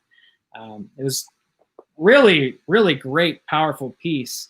I don't know if it will end up in the final film or if it's something they just released now, but it feels like something that would play at the start. I hope they do put it as like the opening titles, because it is like a work of art, like you said. It's a very powerful and beautiful 2 minutes that be a shame not to have in the actual finished product. So I was super excited. We should have been seeing Candyman like a few weeks ago. Yeah. Fortunately, didn't get to do that. So I can't wait for this to come out. Is it still coming out this year, or is it pushed to next year? As far as I can see, it's still supposed to come out on September 25th. Okay. Whether that'll remain true, you never know these days, but I hope so, because I'm very excited to watch Candyman. Yeah. I was on board from the time that they announced this, but this little piece here really made me think, okay, I think they really got something distinct and special and very inspired going into this film. And just like I said, the Antebellum, you know, whether it's unfortunate or fortunate, I can't really say, but it's a very prevalent time to be putting out these types of stories of pain and retribution, you know, in the American Black community. So it's going to be an important time maybe to tell stories like this from this kind of perspective. So Candyman looks great. If you haven't seen it, I threw a link in the chat for that little short. I really recommend checking it out because it is a wonderful little work of art. And that does it for our trailers, our news. We are ready to hop in to the review portion of our show. We've got 2 films that we're going to be discussing tonight, and then afterwards we will hop into our book club. For anybody who's interested in that, we'll close the show with book club. I think we agreed that we would start with, where is it? There we go. A little documentary by the name of Scream Queen, My Nightmare on Elm Street. Don't know if we're going to get a lot of opportunities to talk about documentaries on the show. Yeah. So that would be cool to give this one a look. If you haven't seen it or aren't familiar with it, it tells the story of Mark Patton, who is the star of the second Nightmare on Elm Street film, which, if you haven't seen that film, is sort of infamous for having this very homoerotic overtone, not just in the way that it's shot, but in the script. And at the time of shooting the film, Mark Patton was a closeted gay man. And when the film was sort of lambasted and criticized and made fun of for being a very gay movie, I know one of the head writers and some of the crew and such had kind of pointed the failure of the film at Mark Patton's feet. And now he can only work as like a typecasted gay man, and it basically ruined his career. Yeah. I don't know that I've ever seen him anything else, and he's not really been in much else since the second Nightmare film. So this is a documentary about his experience making Nightmare, or I should say making Freddy's Revenge, that's the name of the second one, and how it's affected his life and how it took his career from him all the way up until now, and him sort of closing the book on that whole story of his life and finding peace at the end of it. Connor, what did you think of Scream Queen? I loved it. I was like glued to the screen the whole time. It was really interesting because I watched Freddy's Revenge like a few days before. I still didn't like get the overtones, but then watched it after I watched the documentary, and I'm like, okay, I can see it. But I thought the documentary was really powerful. I feel awful for this guy. Yeah. You know, he, he was pretty much blamed for failure of the movie, saying, you know, he made it gay. He Yeah. made it, you know, homoerotic. And it's about his like quest to kind of finally sit down with the writer of the movie for the first time in like 30 years and ask him some questions he's kind of been harboring for all these years. And I think he pretty much comes out and says like, yeah, I did like put homoerotic undertones in the movie. And it like 30 years later, after you falsely like accused your actor of, you know, ruining the movie, making it this way, and now you're admitting it. And like it's such a bittersweet ending, because, you know, this guy finally gets the answers he wants, but you know, it's a shame that he, you know, he learns the truth. And but at least he has like a following now. You know, you see he's beloved by all these people. Yeah. And you know, they recreate like the dancing scene in the bedroom. And you know, they have these like midnight showings all over the place, and he's always like guesting there. So there's a lot of heart to it, and I loved it. Yeah. It was an interesting perspective that I'd never really considered before. Yeah. And you mentioned, I think you kind of do have to watch Freddy's Revenge. If you've never seen it before, you definitely have to watch it again. But it's probably good, even if you've seen it before, just to keep it in your immediate memory. Because I did go back and watch it again, because it is conveniently on HBO Max right now. Mm-hmm. I think maybe all the Nightmare movies are, but that one definitely is. So I watched that first right before the documentary, and I hadn't seen it in many years. I came to the Nightmare series pretty young, definitely too young to have been watching them, because they really messed me up. Yeah. So I would never really known how to decipher, you know, the I guess the gayness, you know, of the second film. I would have been too young to really see that. I was too traumatized to pay attention to much else other than Freddy. So it'd been a long time. So going back and watching it now, obviously I knew we were watching the documentary, so I knew this new sort of context and narrative had formed around it. But it definitely is pretty overt. You know, you got a lot of like male asses in it. Which, hey, you know what? We've been talking about buttholes on the show, so you know you're preaching to the choir. But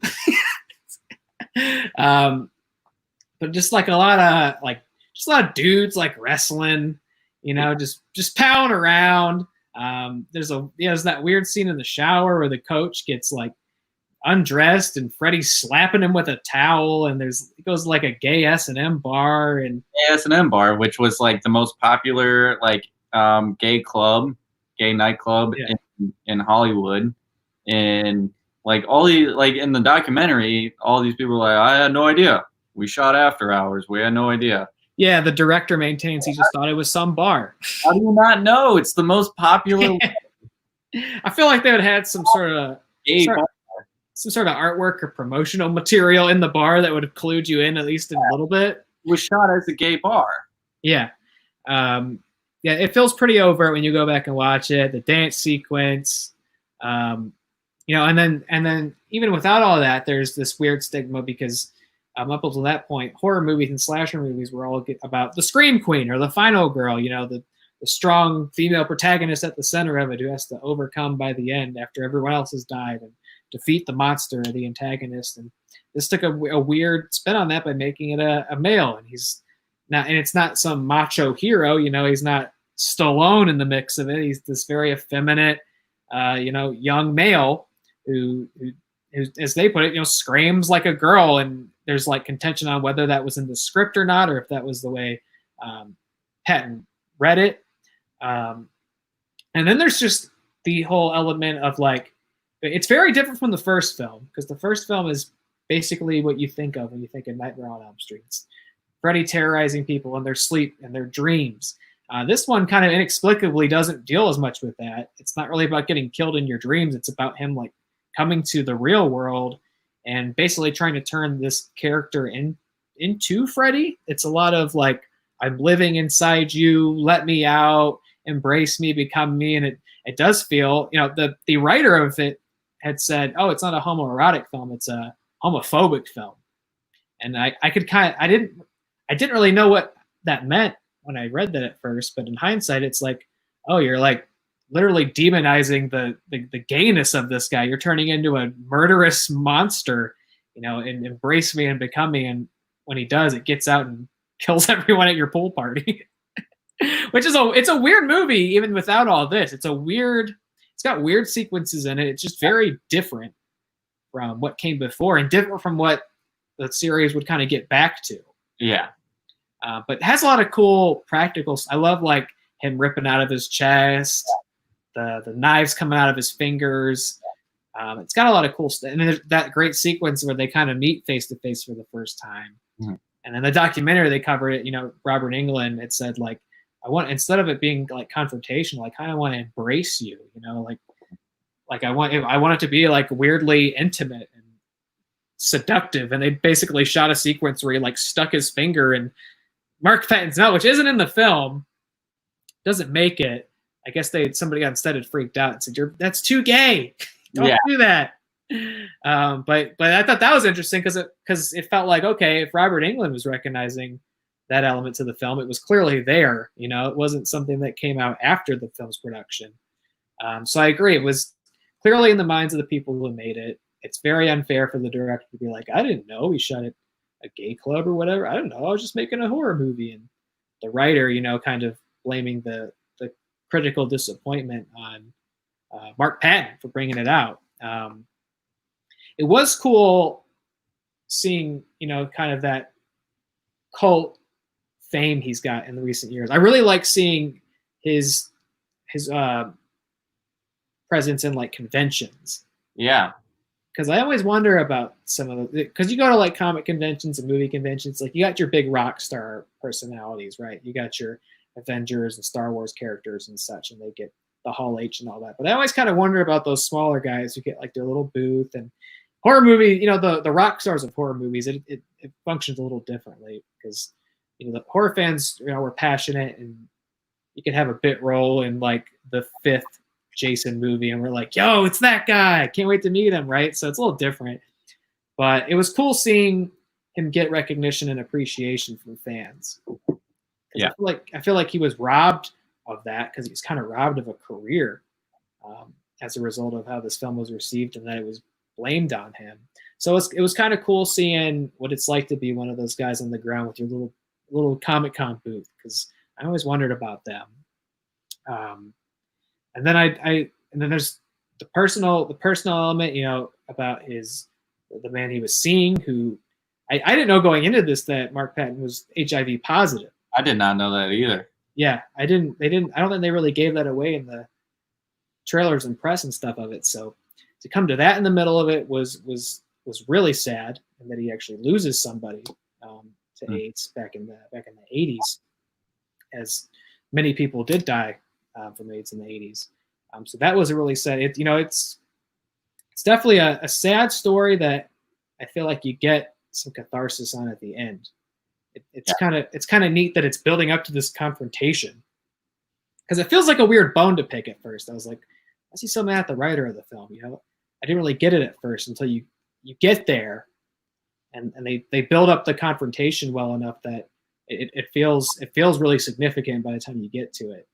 And I'm glad he got that moment to really not just confront the guy, but they also get to a happy place of forgiveness. Yeah, because he wasn't a dick about it. He was like, I just want to ask you like these questions, and then they come to terms with it, and they hug and they go on their way. And he just needed that closure. He needed that definitive like yes or no.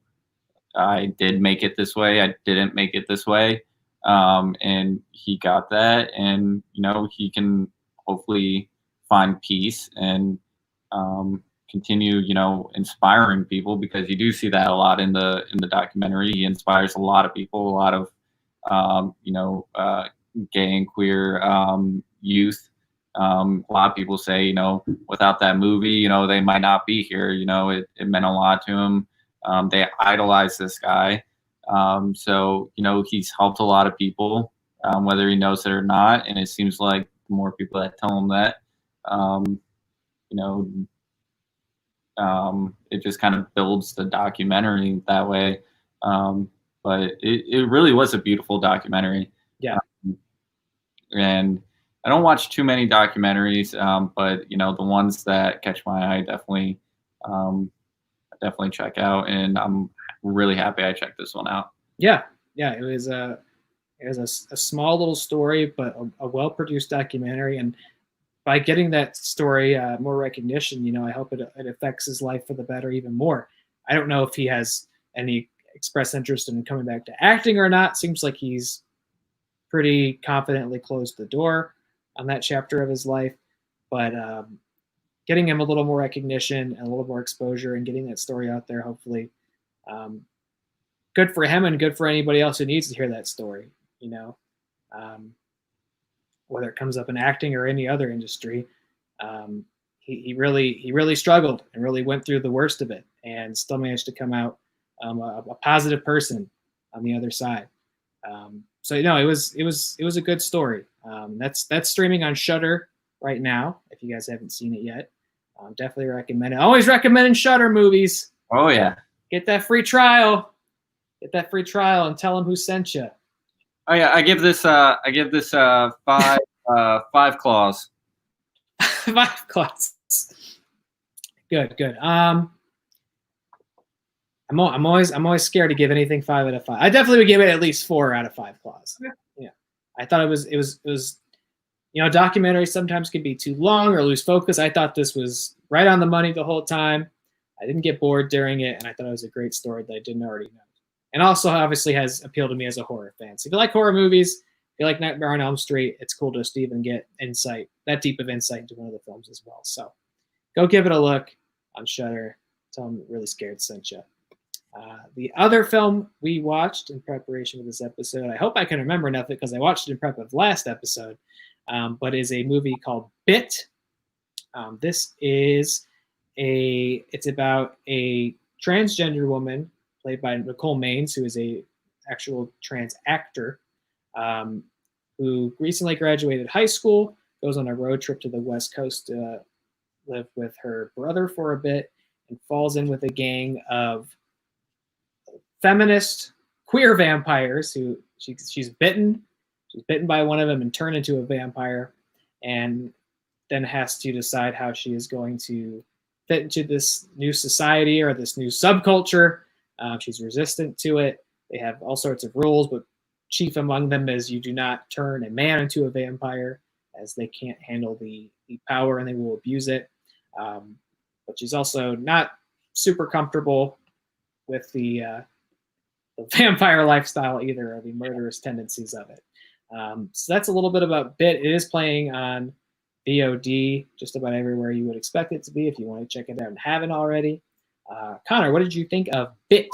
Loved it. Absolutely loved it. I'm happy they got an actual trans actress actually play a trans character. Yeah.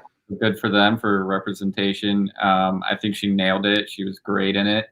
And I loved the look of it. I love the story. I thought it was really good. There's some really biting dialogue, pun intended. Nice. Yeah.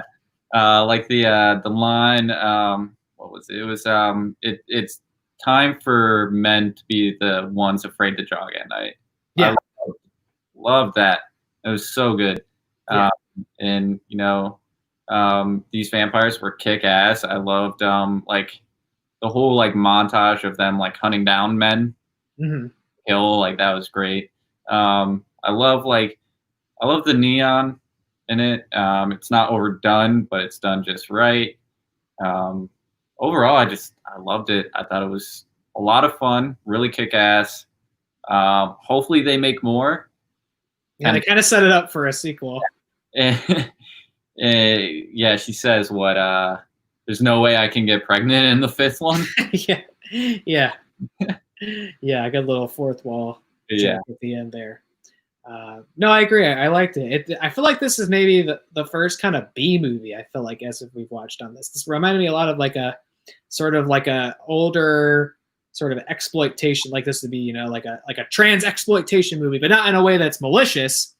In a way that's I think, it's not super like overt and like in your face. Like it's subtle and it's hinted to. Like you understand everything. yeah. But yeah, I thought it was fantastic, and I can see how like the style of it is very B movie, and it seemed like an exploitation movie, but like not in a bad way, kind of like the black exploitation films. Right. These like those are great, and I thought this was great. Yeah, and I wondered how much it was going to contend with the her being a transgender character, because you're right. There's no point where it says, "Hi, I'm transgender." It's not blatantly spelled out for you. It kind of assumes about that element coming in, but I wonder how much of that of the sort of gender politic, I think, what they play with, because they set that rule, like, oh, we don't turn men. So I was like, oh, are they going to play with sort of the transgender element of it? They just kind of touch on it real lightly. She says about me, and then she said, never thought about it. Yeah, and that's really all I thought was kind of, there's consideration, but they don't stick on it. They're like, no, don't worry about it, you're a woman. Like, which is like exactly how, like, it's how it should be. Like, you shouldn't be like, oh yeah, I'm gonna harbor on this like idea forever and mull on it. Like, no, I didn't even think about it. You're a woman.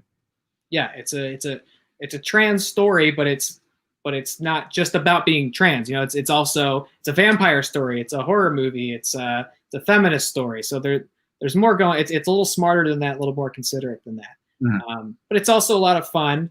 And it's lighthearted in its own. It's definitely like a dark comedy. It's not a scary movie really. It's more so just having fun with it. I think one of my favorite sequences is in the middle of the movie, where they're going back and giving the history of Duke. Yep.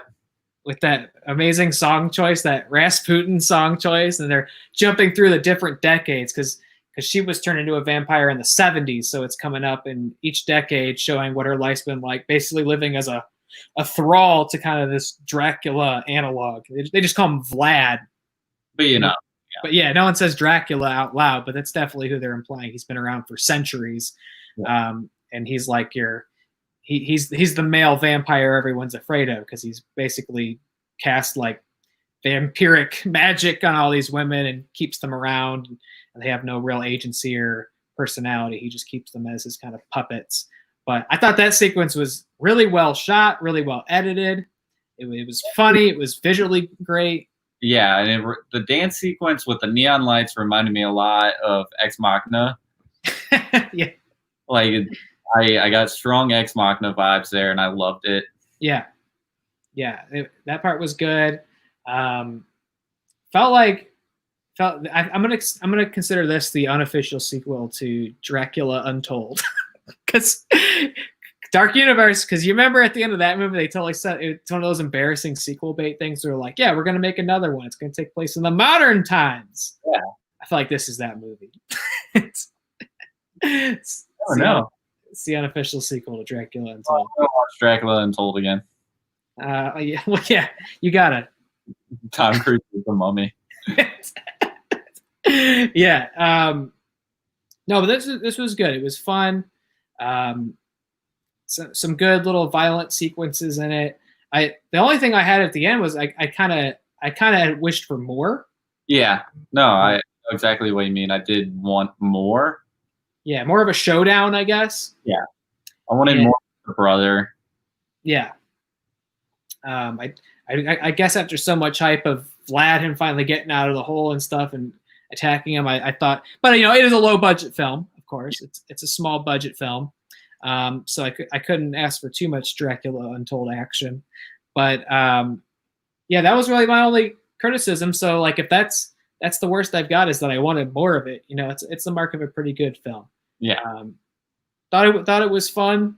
Thought it was respectful to the subject matter, and a great spin on a vampire story. Yeah. Good performances, and yeah, I'd come back for a bit too. What would you, the bit again? Bit again. Yeah. Bit again. Always biting. Always biting. That's the other thing, is this is not an easy movie to find on social media. Yeah. I'm always trying to tag Bit, you know, or tweeting and stuff. It was hard for me to find the official accounts because it's just simple title. But no, Bit's good. How many fangs? Yeah, I guess you gotta go fangs. How many fangs did you go?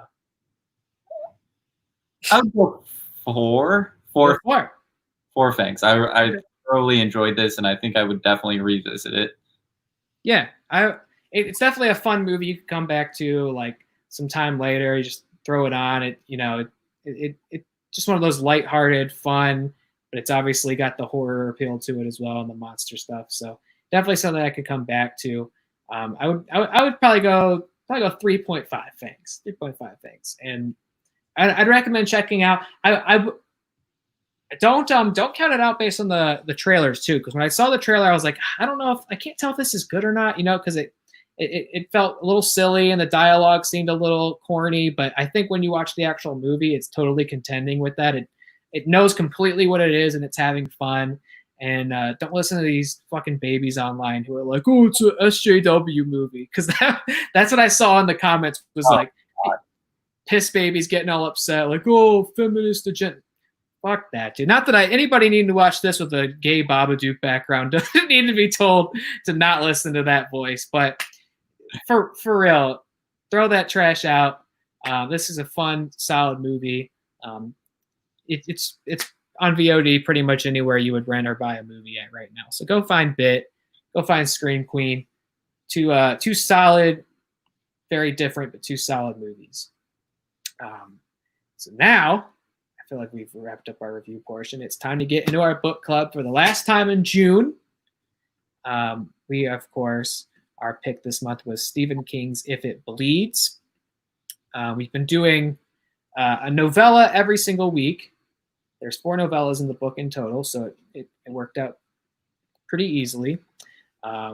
Last week, we were going to talk about the titular novella, If It Bleeds. Of course, we didn't get to our show. So this week, we would have been talking about Rats. So instead, we're going to try to talk about both of them, at least a little bit. They are very long. It's very long. I mean, I did not get around to reading Rat. Yeah. So did you not start it at all? No. Okay. I'm going to try to finish it today, but I didn't. If It Bleeds was fantastic. Almost like just a full-blown novel. Yeah. Itself. That was like over 200 pages, I think. Yeah. So I was really surprised at that, but I think it was a great sequel, quasi-sequel to Outsider. I felt very tense while reading it. Mm-hmm. Yeah. Kind of the same way I felt while reading Outsider. Felt very tense.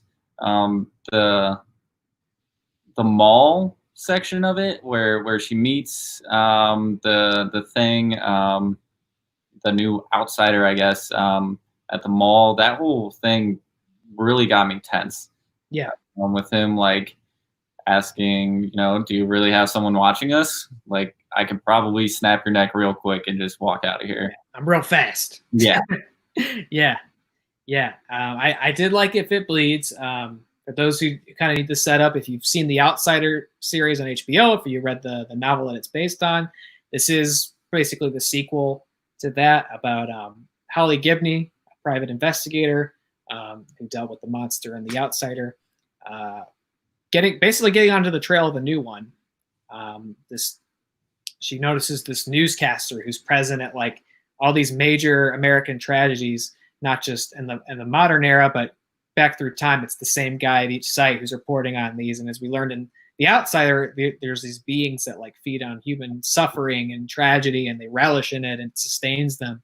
And so she's piecing together the case and figuring out that this is another outsider. how did you feel about it being another basic? It's not exactly the same as The Outsider from the last book, because that one is constantly morphing and changing, and this one's kind of got the same identity all throughout. They're similar, but they're not the same. Yeah, this one finds like natural incidents. Ones that it didn't create. Yeah, but it gets so hungry that it needs to create tragedy now. So yes, it's like a different, it kept there's this analogy that it kept kind of falling back to, same make, different model. Yeah. So it's an outsider, but it's just a different model. Right. A couple different disguises. As I think 2. Yeah. It has Chuck, or what was it, Chet? Chet, that's right. Chet Ondowski or something like that. And then you have George. Yeah. Whereas the outsider in the previous book wasn't able to retain identities for very long. It seems like it got it and then it fell apart. It killed and then waited for the tragedy around that, and it always tried to frame someone. It had to come in contact, and then they would frame that person. This one only has 2 that it seems like are like his own. Yeah. And he just uses those 2. Yeah. And finds tragedy. Doesn't really create it until it gets so hungry that it needs to. Yeah. I was kind of surprised that it was so similar to The Outsider at first, because I'd assumed it would just be, all I knew was Holly found something and needed to tell Ralph about it from The Outsider. Yeah. And I will say I was a little let down that there was really no Ralph in the story. Yeah. Because I like that character a lot. I like him even more now just because of how well Ben Mendelsohn played him in the series. I was really excited to get back to Ralph, but yeah, very little Ralph. Yeah, it's mostly just a Holly story. And Stephen King, Holly Gibney's kind of, there's 3 other novels prior to The Outsider that Holly's in. 80s trilogy. Yeah, and I've not read those. Me neither, but now I want to, because it talks a lot about Mr. Yeah. It even talks about, I've seen some of the first season of the show, so I know the whole the job line, and that's where he gets Mr. Mercedes from, because he drives a Mercedes through. Okay. But I haven't seen any of the other seasons. I haven't read the books, but I kind of really want to now. I want to learn more about Holly. I want to see Holly portrayed in Mr. Mercedes, the series. So I'm probably I'll go back and read those books and try to find the show. Yeah. I know it's like an ATT exclusive, so yeah, it'll be difficult for me to go and see that character because Stephen King writes her as a white woman. The whole time I kept forgetting that she wasn't a black woman. Yeah, I'm so used to the show, and I think the show portrayed her so well. Yeah, and that's how I know her now. But then, see, actor's name Cynthia Erivo, I think, Erivo, something like that. Yeah. Yeah. Every time they mention how she's white when talking to Rome, I'm like, oh yeah, that's right. Yeah, I just I'm no, sorry, Steven. I just got a headcanon that she's not white now, because I can't, because when I read The Outsider, I had no predetermined conception of what those characters would look like. I just read them as they were on the page. But now after Outsider, I can't not see them as those actors, and I was ready to have Mendelsohn in my head as Ralph the whole time. And yeah. So I was a little sad to not get back to him. But yeah, Stephen King's obviously very fascinated with this Holly character. This would now, because she's been in 4 novels and now a novella. This is the first story he's written where she's the true protagonist of, I believe. Yeah. I sense that she's kind of becoming a lot of novelists get that character they keep coming back to, like your Alex Cross or your Jack Reacher, those types of mercenary PI character. I feel like Holly's becoming that for him. And in the author's note, he had written something like, oh yeah, I'd conceived of this story a long time ago. The idea that, some sort of leech creature who feeds off people's sorrow would go to different tragedies as a newscaster and feed off of it. He's like, I thought of that a long time ago. It just took me a while to figure out what character would come after that thing. And then it clicked for him a year or 2 ago. Oh, it should be Holly, and then he tied it into The Outsider. So yeah, I was a little surprised how close this was to The Outsider. I almost kind of wish it was something a little more distinctly different than just another one, even if it is a little different. But I do love this sort of police procedural mixed with horror thing that he's kind of doing. It has the, if you like that element from The Outsider, this definitely has it too. I think Holly is a strong character. I do like in the series that they never make her say poopy. he's always making her say poopy in these stories. Kraken. Yeah, he gives her this weird dialogue choice that they very smartly cut out of the HBO series, because anytime in that show somebody said poopy out loud, that would just totally kill all of it. So things are poopy, man. So there's weird little elements like that where there's some dissonance between this version and the version I've now become more accustomed to because of the show. But no, I like that character, and I agree. I might go back and read the other ones just because I feel like we haven't seen the last of this character. I don't think we have either. It'd be really cool if his Friday the 13th idea brings all the information. That's right. We should mention, because it was in last week's notes and it got eliminated, but he did make some headlines about 2 weeks ago that he had an idea for a Jason Voorhees novel that he's had for years, apparently. That would be from the perspective of Jason Voorhees and have it to continuously be like defeated by teenagers and sent to hell. And like, what if he just wrote a narrative completely from his perspective of like how terrible his life is? Drowning and then coming back from the dead and going, going to space eventually. If you really want to get into it, he gets to go to space. That's pretty cool. It's not all bad. So yeah, that maybe get Holly versus Jason. Look, and by the way, if I'm the person like juggling the Friday the 13th rights, if Stephen King's like, I want to write a Jason novel, I'm figuring out that copyright real quick so he can get on that. That's a pretty big get. You get Stephen King to write your Jason. I have an idea for this character, so they need to figure that out real quick. Yeah, I'm like, let's sign the contract so you can do that. But no, yeah, I did like the story. A theme we mentioned as we've been continuing through this that we keep noticing is this book has, every story seems to deal with mortality and getting older. Yeah. And this one was not an exemption from that with her uncle. Yeah. Who's developing, who has Alzheimer's or dementia. He continuously forgets who people are. He's always mixing her up for her cousin, or was it her sister? I forget. He's always confusing her with her cousin. Who was blown up in one of the novels. Yeah, sounds like dies in one of the original Mercedes novels. So they have to commit him to a home, and he shows these cognitive moments where he knows where he's at and who he's with, and then he forgets all over again, which is very sad to read. That was definitely more of the human element to it. I'd seen people, I always like to look out and see what people feel about these stories after I finished them. I saw a lot of people thought it was going to be revealed that her uncle was an outsider. Because there's like that part where apparently like somebody falls at the nursing home and they said he moved like lightning and caught them. And then at the end he has sort of this, it ends with him. Now it's been like a little bit since I finished it, but I remember it ends with an interaction the two of them are having. Yeah. And he kind of he wakes up and realizes who she is and appreciates her, and she shares a moment. I guess a lot of people thought that was gearing up towards a reveal that he was an outsider. You remember the like phone call talking about like him falling, and I was like, because that was right after the mall sequence where she tells him like, which I thought was weird. She gives him a lot of information. Even though she was talking about the guy that gave her a lot of the information to like actually track him down and like give the backstory on him and connect the dots, even though she's kind of like mixing her personal life with like that guy. Mm-hmm.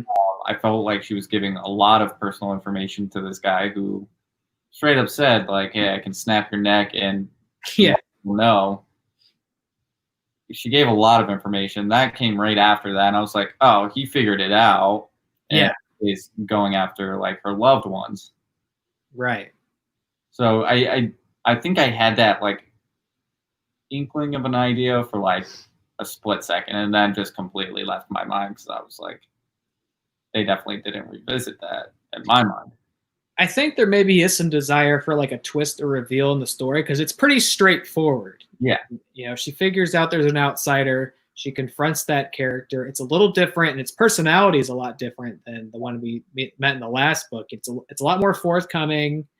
It's not as, it doesn't seem as like animalistic or savage. It's a lot more coherent. Like you could sit at a table and talk with it. Whereas the last one, you know, is hiding in caves and sending, you know, like haunting people and sending them out to do its bidding and all sorts. It was a lot more monsterish. Where this one you didn't see much of it. So it was a little more straightforward than I anticipated because this was the intrigue of me getting in this book was, oh my God, I can't wait to see what happens after the outsider. And it's just like, well, she finds another one and she kills it. You know, it's pretty simple. And I thought he does make it very ominous at the start because it begins with like, oh, Ralph gets these files from Holly. So it's the classic, you know, if you're reading this, I'm probably dead. That's why I'm sending it to you. So I thought it was going to end on a cliffhanger. Yeah. I thought this for sure was going to be a tease into like his next novel or something where Holly goes missing and maybe Ralph has to go find her or something. I thought for sure that's where we were ending, but we end pretty succinctly.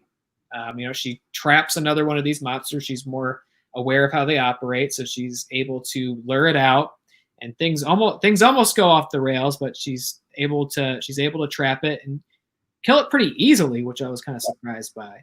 Because I remember it not being so easy in the last one. I mean, they had to. How do they kill it? It's down in the cave. In the book, it gets trapped in a cave-in, doesn't it? Yeah. Yeah. Ralph actually shoots, and then they narrowly escape the cave-in. Yeah. Yeah, that's right. The gunshot makes the mine collapse, right? Or the cave collapse. Yeah. You know, it thought the outsider thought it had this master plan, like. They're not going to be able to kill me. They can't do anything. They can't make a noise. Otherwise, this whole thing's going to collapse. So it's like a kind of like this is a suicide mission. Yeah. We're all going to die down here, but at least the outsider is dying. But they make it out alive. But yeah, this one was a lot easier. There wasn't like as high of stakes. Yeah. I mean, there were stakes, but they weren't as high as like, oh, you know, I have to decide, do I want to let it live and let myself live, or, you know, we want to all die down here and save, you know, countless others. Yeah. This one, there's a lot of talk about a malfunctioning elevator shaft. There's like a lot of setup that I was like, damn, he really went in on the mechanics of this elevator. You know, he goes on kind of a tangent. In the note, he like specifically thanks like an elevator tech that he consulted and got all his info in. So like that's all hard elevator info you're receiving through this novella. That's well researched. But yeah, she just tosses it down an elevator shaft and gets down to the bottom of it, and it's basically like disintegrated and left its clothes, and it's not there anymore. So yeah, I mean, I get that this one works differently, and apparently, and he kind of visualizes what it's like to see it transform on the spot. Like its head goes translucent and like blows up, and it's full of like tentacles or something weird like that, which red tentacles, which we definitely never saw anything like that in The Outsider. So I guess maybe it dying so easily could be because it works differently, but it definitely didn't. After having such a solid, fleshed out, and climactic ending with The Outsider, this did feel a little less climactic to just be like, yeah, well, she found another one. She took care of it too, you know? So that part, I kind of wished it was a different kind of entity. But maybe that's where we're leading, is Holly's now on the case of paranormal monsters and things. Still a good story, definitely a page turner. I couldn't wait to finish that. I just kept getting through. I was one of those, I needed to know what was going to happen, which was not really an element I had in the last two novellas. They were a little more laid back, and I was enjoying them, but I was like, yeah, okay, let's see where this goes. Whereas this one was like, I need to know what happens. So it ends pretty cleanly. I definitely think we'll get another Holly book. He's never written a book that's just Holly, so I feel like that's next. Although I do kind of hope Ralph comes back. I hope it's another Holly Ralph. Yeah, I mean, I guess there is also the element of like, just let Ralph enjoy his family. He's been through absolute hell already. But but she still has that relationship with Ralph. So I imagine he'll come back in some fashion in the next book. What I'm also wondering is, do you think? I mean, because The Outsider the book doesn't set up that there would be more. It's pretty final. Yeah, but HBO totally sets it up for more. Do you think whatever comes next will be based on this? Could be. Because I feel like the way they ended the series was implying that they didn't really kill the Outsider and that it was going to turn into Holly or something like that. Yeah. She's like having it's in her head and it like scratched her, right? Yeah. So that's definitely different from this. So I wonder if they're just coming up with their own original script for season 2 of Outsider, if they make it, or if they are going to be taking cues from this. I would imagine they might take some ideas from it. I hope they do. I mean, I thought it was a great story. Yeah. I hope they make another season. Yeah. As long as it's as good as that first one, as long as King is still helping him write it, whether it's based on this or he's coming up with something different for it, as long as he's still in the game, I've got no reason to not look forward to it, especially because if that's how I get my Holly and Ralph adventures, my Mendelsohn and Cynthia adventures, that's what matters to me, because I thought that series was just damn magical. I really liked. I had some criticisms of it, but it was still a great, tense story. I liked it a lot. Yeah. And then we have Rat, which you did not unfortunately get to, but I totally understand. Life has been crazy and hectic, and it's only going to get busier as the world starts coming back together. Maybe. Or maybe not. Yeah, maybe it's going to come back apart. Nothing's guaranteed anymore. But I did finish Rat, so I'll talk on it a little bit. It is also a long one, so I was a little intimidated when I got to the end of If It Bleeds and I saw how much page was left. I was like, oh shit, it's not as long as If It Bleeds, but it's still pretty long. So this one is it's like the most classic Stephen King thing ever. It's about a writer with intense writer's block who he's never finished a novel before. He's got a family. The last time he tried to finish his first novel, he had this nervous breakdown and like burnt the manuscript and almost burned his house down. So like the idea of finishing a novel has plagued him his entire life. And this family owns this cabin way out in the sticks, middle of nowhere, and he decides he finds an opportunity to go to that cabin and decides, I'm going to nestle down there one last time. I'm going to start and finish the novel I've always wanted to write. Which, I mean, that just feels like the most Stephen King thing ever. He loves writing about writers, first of all. Obviously, you got The Shining, you got, It, Misery. It's Window. Yeah, which feels like that too. It's just, he loves writing about writing. And I think you get some insight into his creative process because you're also following this character writing his book and how it torments him and how he'll like get stuck on what turn of phrase makes more sense for like an hour trying to figure it out. And I guess Stephen King, from what I understand, doesn't do a lot of, he says, how true this is, I don't know, but he says like stories just come to him in the like little weird things, like with The Life of Chuck, he's like sees the billboard in his head, like 39 great years, and like the story just comes to him after that. He says he doesn't do a lot of planning and scripting and plotting out. He just kind of gets it and goes, and it just comes to him. If that's true, I mean, that's remarkable. I mean, he's clearly got the success and body of work to suggest that it is true. But this guy's not that. He totally like turmoils over it. So he's in this cabin. It's in the middle of nowhere. And it's working. He's writing this Western novel, and it's working for the first time ever. It's like, it's coming to him. It's magic. And there's this awful storm coming in, and his wife keeps calling him saying, you need to come back. You need to come back. You're going to get trapped there. It's not safe.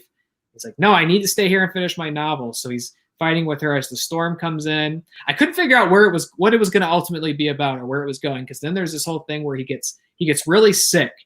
He goes to a convenience store and runs into this guy who has the flu and shakes his hand. He keeps going, oh my God, why'd I shake this guy's hand? And then he starts coming down with the flu. I thought maybe he was going in like a virus sickness angle, but then that's not really what it's about either. It goes in such a goofy direction. I don't know do you want me to go spoilers or no? Go for it. during the storm, he's trapped in this cabin. During the storm, he hears this. It keeps hinting like, oh, where's the horror element going to come in? Which I feel like is true of the first two novellas in this too. Where's the horror part coming in? Here's this like scratching at his door. I was like, all right, here we go. We're getting to the scary stuff. And he opens the door, doesn't see anybody there. He looks down. There's this dying rat on his porch, and it like keeps moving its paw up to scratch the door. And he like thinks about killing it. Decides, you know what? I'm going to show it some mercy. He brings it into his cabin. He's like, I know it's going to die. So he just puts it by the fireplace so it'll be warm as it dies. And he falls asleep, wakes up, and the rat's gone. He's like, fuck, where's this rat? And the rat comes up and starts speaking to him in like a disembodied voice and makes him this bargain. It's like, I'm going to cut you a deal. So just the visual of it was so funny, like a talking rat. But it was like, I'm going to cut you a deal. I'll make sure you finish your novel. It'll be a smash success. And it'll be everything you ever wanted, but somebody you know is going to die. He's like, well, I don't want my family to die. And he's like, don't worry, your family won't die. And we're talking about the mortality theme and aging, and he has this coworker who's dying of cancer. And he decides, okay, that guy's going to die soon anyway, right? So I'll pick him, right? And the rat's like, that's fine. No, sure. And the rat leaves. So he finishes his book and he goes home. And it's like a monkey's paw wish fulfillment where the guy died. He's getting really better. He's bouncing back from his cancer. He's looking great. He's feeling great. He like beats cancer. And so like the protagonist is like, oh shit, I didn't think he was gonna beat cancer. I thought he was gonna die. And all of a sudden out of the blue, he gets the phone call like, yeah, he died. He's like, oh, I'm so sorry to hear that. But he's like, secretly, he's like, finally. It's like, yeah, he died in a car accident, and his wife was in the car, and she died too. And so then all through his life, he's got this massive guilt trip, and he keeps thinking people are saying rat to him. People are always like, what did you say? Did you say rat? I didn't say rat. He just is always plagued by the idea of the rat, which finally we figure out like where the cover comes from with this rat. We were like, where's the rat part? Like the rat comes back to him and he's like, you said it, you didn't say this was how it was going to be. And the rat just mocks him, the super wish fulfillment rat. And then I'll read the last part to you because he puts the novel out. It's great. He decides like, I'm never doing this again. It was a terrible experience. We get the last, it's definitely like the funny story of the book. But let's see. It ends with, the thing to remember was that he had survived. He would love his wife and children as best as he could. He would teach the best that he could. He would live the best he could, and he would gladly join the ranks of one-book writers. Really, when you thought about it, he had nothing to complain about. Really, when you thought about it, everything was all rat. Oh my.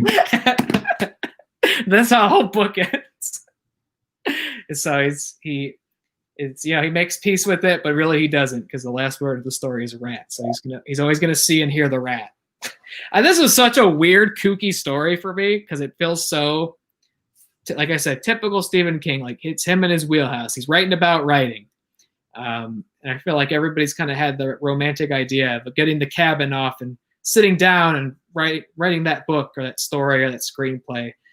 So it felt very King. And then the whole talking rat thing was so strange and out of left field, and a super funny visual.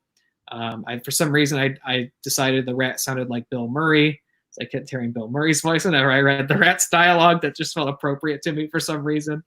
So yeah, rat was good. It was that I wondered as I was reading it if it was the right order to tell the stories in. I was like, should we have left If It Bleeds for last? It definitely is the big piece, but this felt like kind of a cathartic like way to just sort of end the show.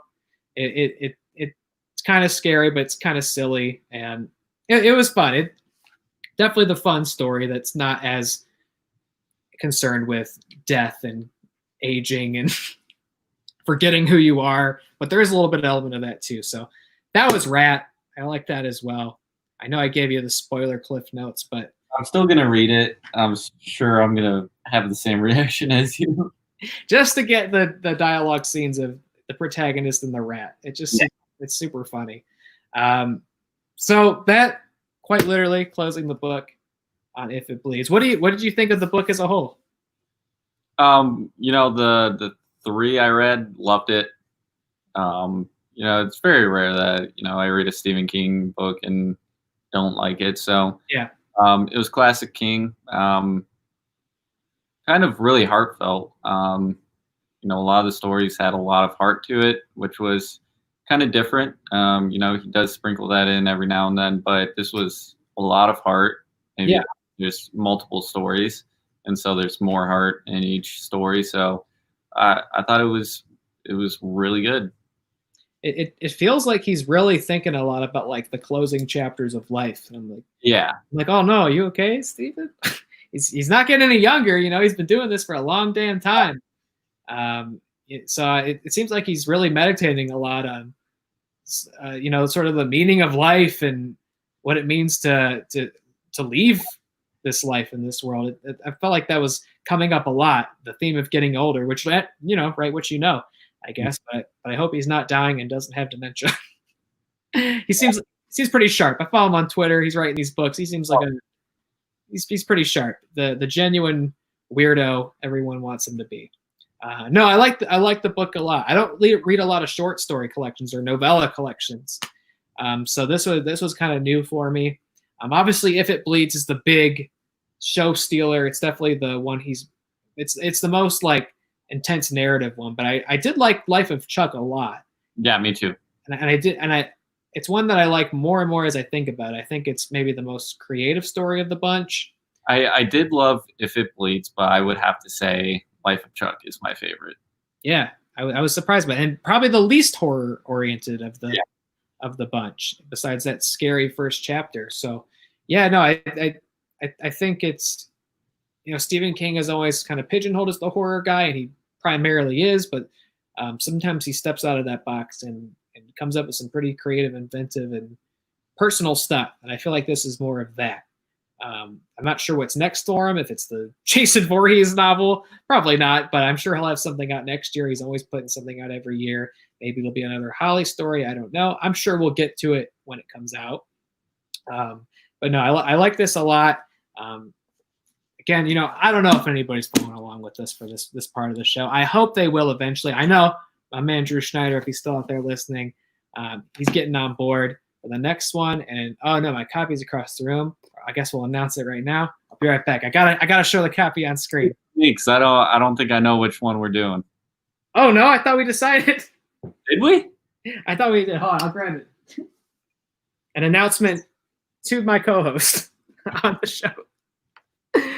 Because next month we're doing Lovecraft Country. Okay. Okay. Oh, we did talk about this. Yeah. Yes. Next month we're gonna do Lovecraft Country by Matt Ruff.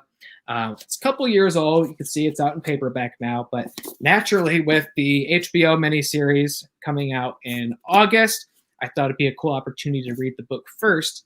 And that way, when we do sort of our episode for episode recaps, we'll have the added advantage of being able to compare it to the book and think how it's doing in comparison to that, or like what changed, or what are we anticipating seeing from the book. Where can I pick up Lovecraft Country? Oh yeah, absolutely. Where can I pick it up at? Oh, where can you pick it up? I thought I said we're gonna pick it up. Wherever books are sold. I don't know. It's been I bought my copy off of the Bezos service. I went for the Amazon, but if you got a bookstore open near you, well, I don't know. Maybe it's not guaranteed to be on the. Yeah, I bet it is, because now they're reprinting it with this HBO logo on the cover. So yeah. I bet you usually when that happens, stores tend to get the new paperback in. I will order it. I don't really enjoy leaving the house too much. Fair enough. Yeah.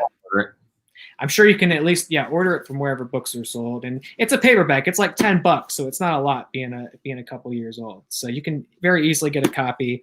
Instead of doing a week-to-week recap on the book in July, it made a lot of sense for this since it had novellas. But in the interest of time and scheduling and streamlining the show a little bit more, we're just going to basically select this book for July. We'll bring it up each week to remind people it's the July pick. We're not going to really jump into it until the final show of July. So that way, if you're reading along with us, if you're interested in it, you can hop on at the end. If it's not really you, no big deal. But that way, you don't have to keep hearing about the book we're reading all month. But if you are interested in it, then you come back, hang out with us last week of the month, and we're going to talk about Lovecraft Country. I think we scheduled out July for movie wise, didn't we? Yeah, that's the other thing. We're gonna be a little more forthcoming and transparent about what we're watching and all that. Just in the interest again of time and scheduling, it can be crazy in people's lives, especially ours. So we're kind of announcing ahead. Next week, the movie we'll be reviewing, and we are going to try to sort of streamline the show and make it. This one's still got a little bit over the 2-hour mark, but we're going to be trying to focus on individual films. Obviously, book club will be a 1-week conversation. So next week we're going to watch or talk about You Should Have Left, the brand new Blumhouse film with Kevin Bacon and Amanda Seyfried. That'll be our review movie. Really looking forward to that. I haven't really heard much about it. I've been avoiding reviews. That one went straight to VOD, so it is one of those pricier rentals. But what would have been a theatrical release looks like a big movie. Looks like a big Blumhouse horror movie release. So I'm very excited to check that one out. And the following week, I don't have any graphic queued up for it, but the following week we'll be watching a movie called Body Cam, which is sort of a supernatural horror movie starring Mary J. Blige and I think, was it Alex Wolff, right? Yeah, not Nat Wolff. Nat Wolff's his brother. He's the other naked brother. Alex Wolff. So we're checking that out, and that one's VOD as well. I think that's a cheaper rental, but that one you could pretty much find. That one's like $3 on Vudu, so okay, super cheap to rent right now. Perfect. So next week we'll talk about You Should Have Left. Go check that one out. The following week will be Body Cam. We still haven't mapped out specifically what other movies we'll be doing in July. Our book club will be Lovecraft Country, so find your copy and read along with us so we can all chat on that one. And then in July, I will be doing gameplay of The Last of Us Part 1 and 2. Yeah. So we'll throw that in as well. You can see me kind of freak out during some jump scares. Yeah. Kind of pissed off. Pissed off. Sometimes, like, I'm just like, Jesus fucking Christ, get me through this. Cool. I'm looking forward to seeing what that's like. So yeah, I think we have a good month in July. It'll be fun. We're going to introduce some new stuff. We're going to kind of restructure our episodes, but it'll be fun. With book club only being during the last episode of the month, we might have more time to do some discussions here and there, but yeah, we'll see how that plays out. Yeah. So that's about it. Plenty to look forward in July. Got the social media scrolling across the bottom, so we'll always keep you guys updated on what's going on there as well. And that's pretty much that.